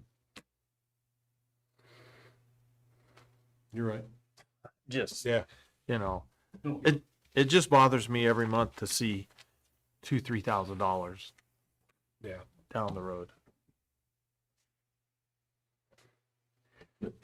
other side of the, so sorry, go ahead, Brad. Okay. I appreciate you putting this together, and I appreciate your focus on this. It's, we had a concern come through, and this is like detail level. Like this is usually you don't even see this, at our level. So thank you for doing that. Like this is above and beyond. And looking through this, I do a lot of this tech stuff. There's nobody around here that sells this kind of stuff. HDMI cords you could probably get from Menards, maybe your monitors from Walmart, but again, most of that money leaves our community also, so one hand and another. But I appreciate your concern in focusing on this, and your attention to detail on this was nice. I appreciate it. Tracy did a lot of work. Yeah, for sure.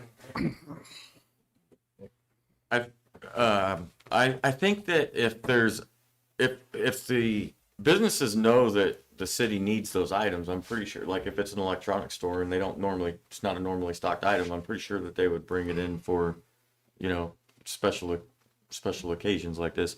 Small business is what I grew up in. Small business is what I love. And the biggest thing that I love is when I have a friend that starts a small business, I'm the first one to buy stuff from them. Because I want to support small businesses, because we have to support the community that we live in.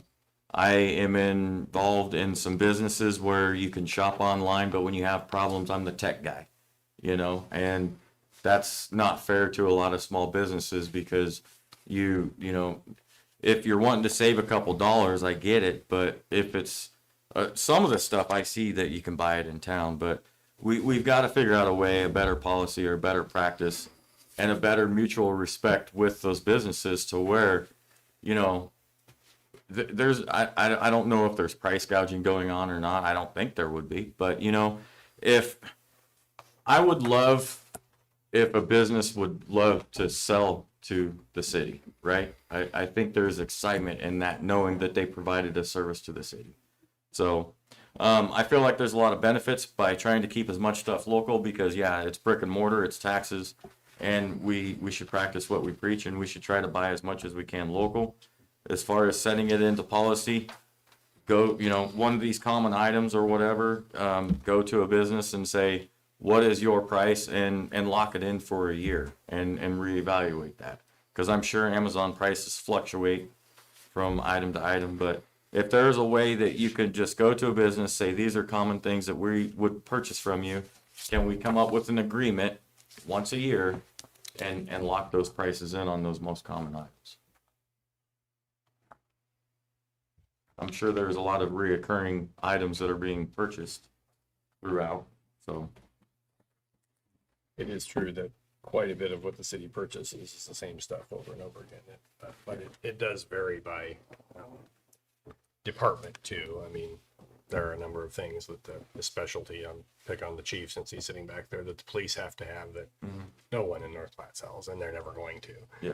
Because there isn't a market for it beyond our police force, and so there's always going to be those. Firemen are the same way. There's going to be that category of things, but we can try and work out some local agreements. I think that's a good idea. And and just evaluate it every year. And if you have those items locked in, and the small business can provide the non-reoccurring items, you have that understanding with that business that your price, the city's price, is X amount of dollars or X percent off of retail or whatever that comes to be. So when you have the oddball item that, hey, can you get this? Yeah, we sure can. Your price is X amount above cost or X discount on retail. There's got to be a way that we can make it work and not waste a lot of people's time, because I think the business people in town would love to work with the city. And we certainly want to work with them, but like I said, being good stewards of cause, we can't have our directors spending days shopping for stuff. So I do like the idea of establishing some contracts, because we do a fair amount of bidding, and that's as we are required to by law.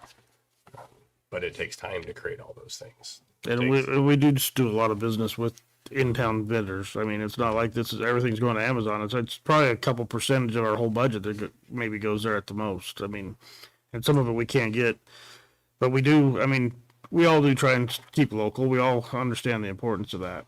Yeah, and I think the city's doing a great job of saving money. I'm sure we can't really figure out how much we save by switching vendors and doing all this stuff. I mean, the city's doing a great job on what they need to be doing on watching dollars and cents. And you're right, not everything is going out of town, but we can always do better.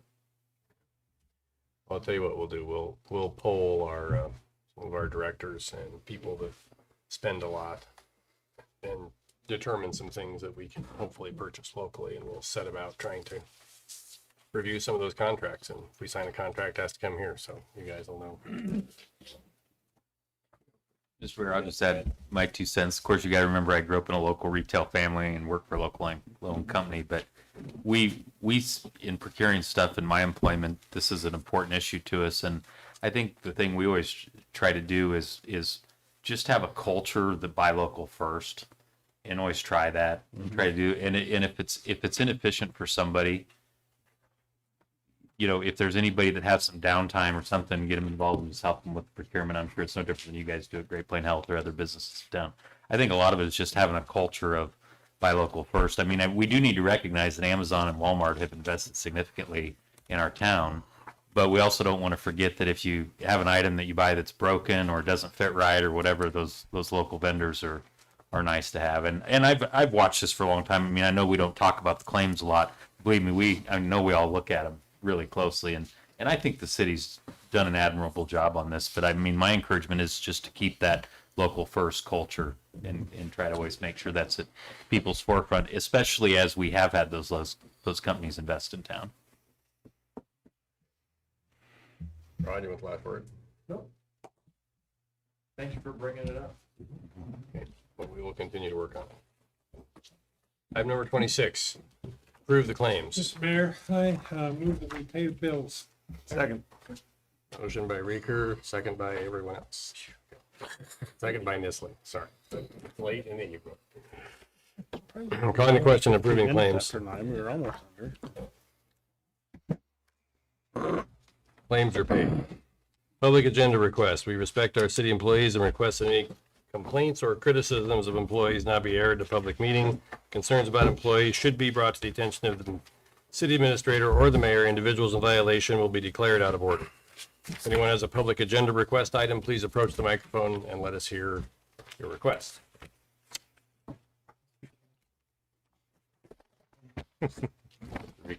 Mr. Mayor, I move that we adjourn. Second. Motion by Reeker, second by Bowles, calling the question on adjournment. Thank you, everyone. Meeting is adjourned. No. Mr. Nisley, I need to talk to you for just a second before you leave.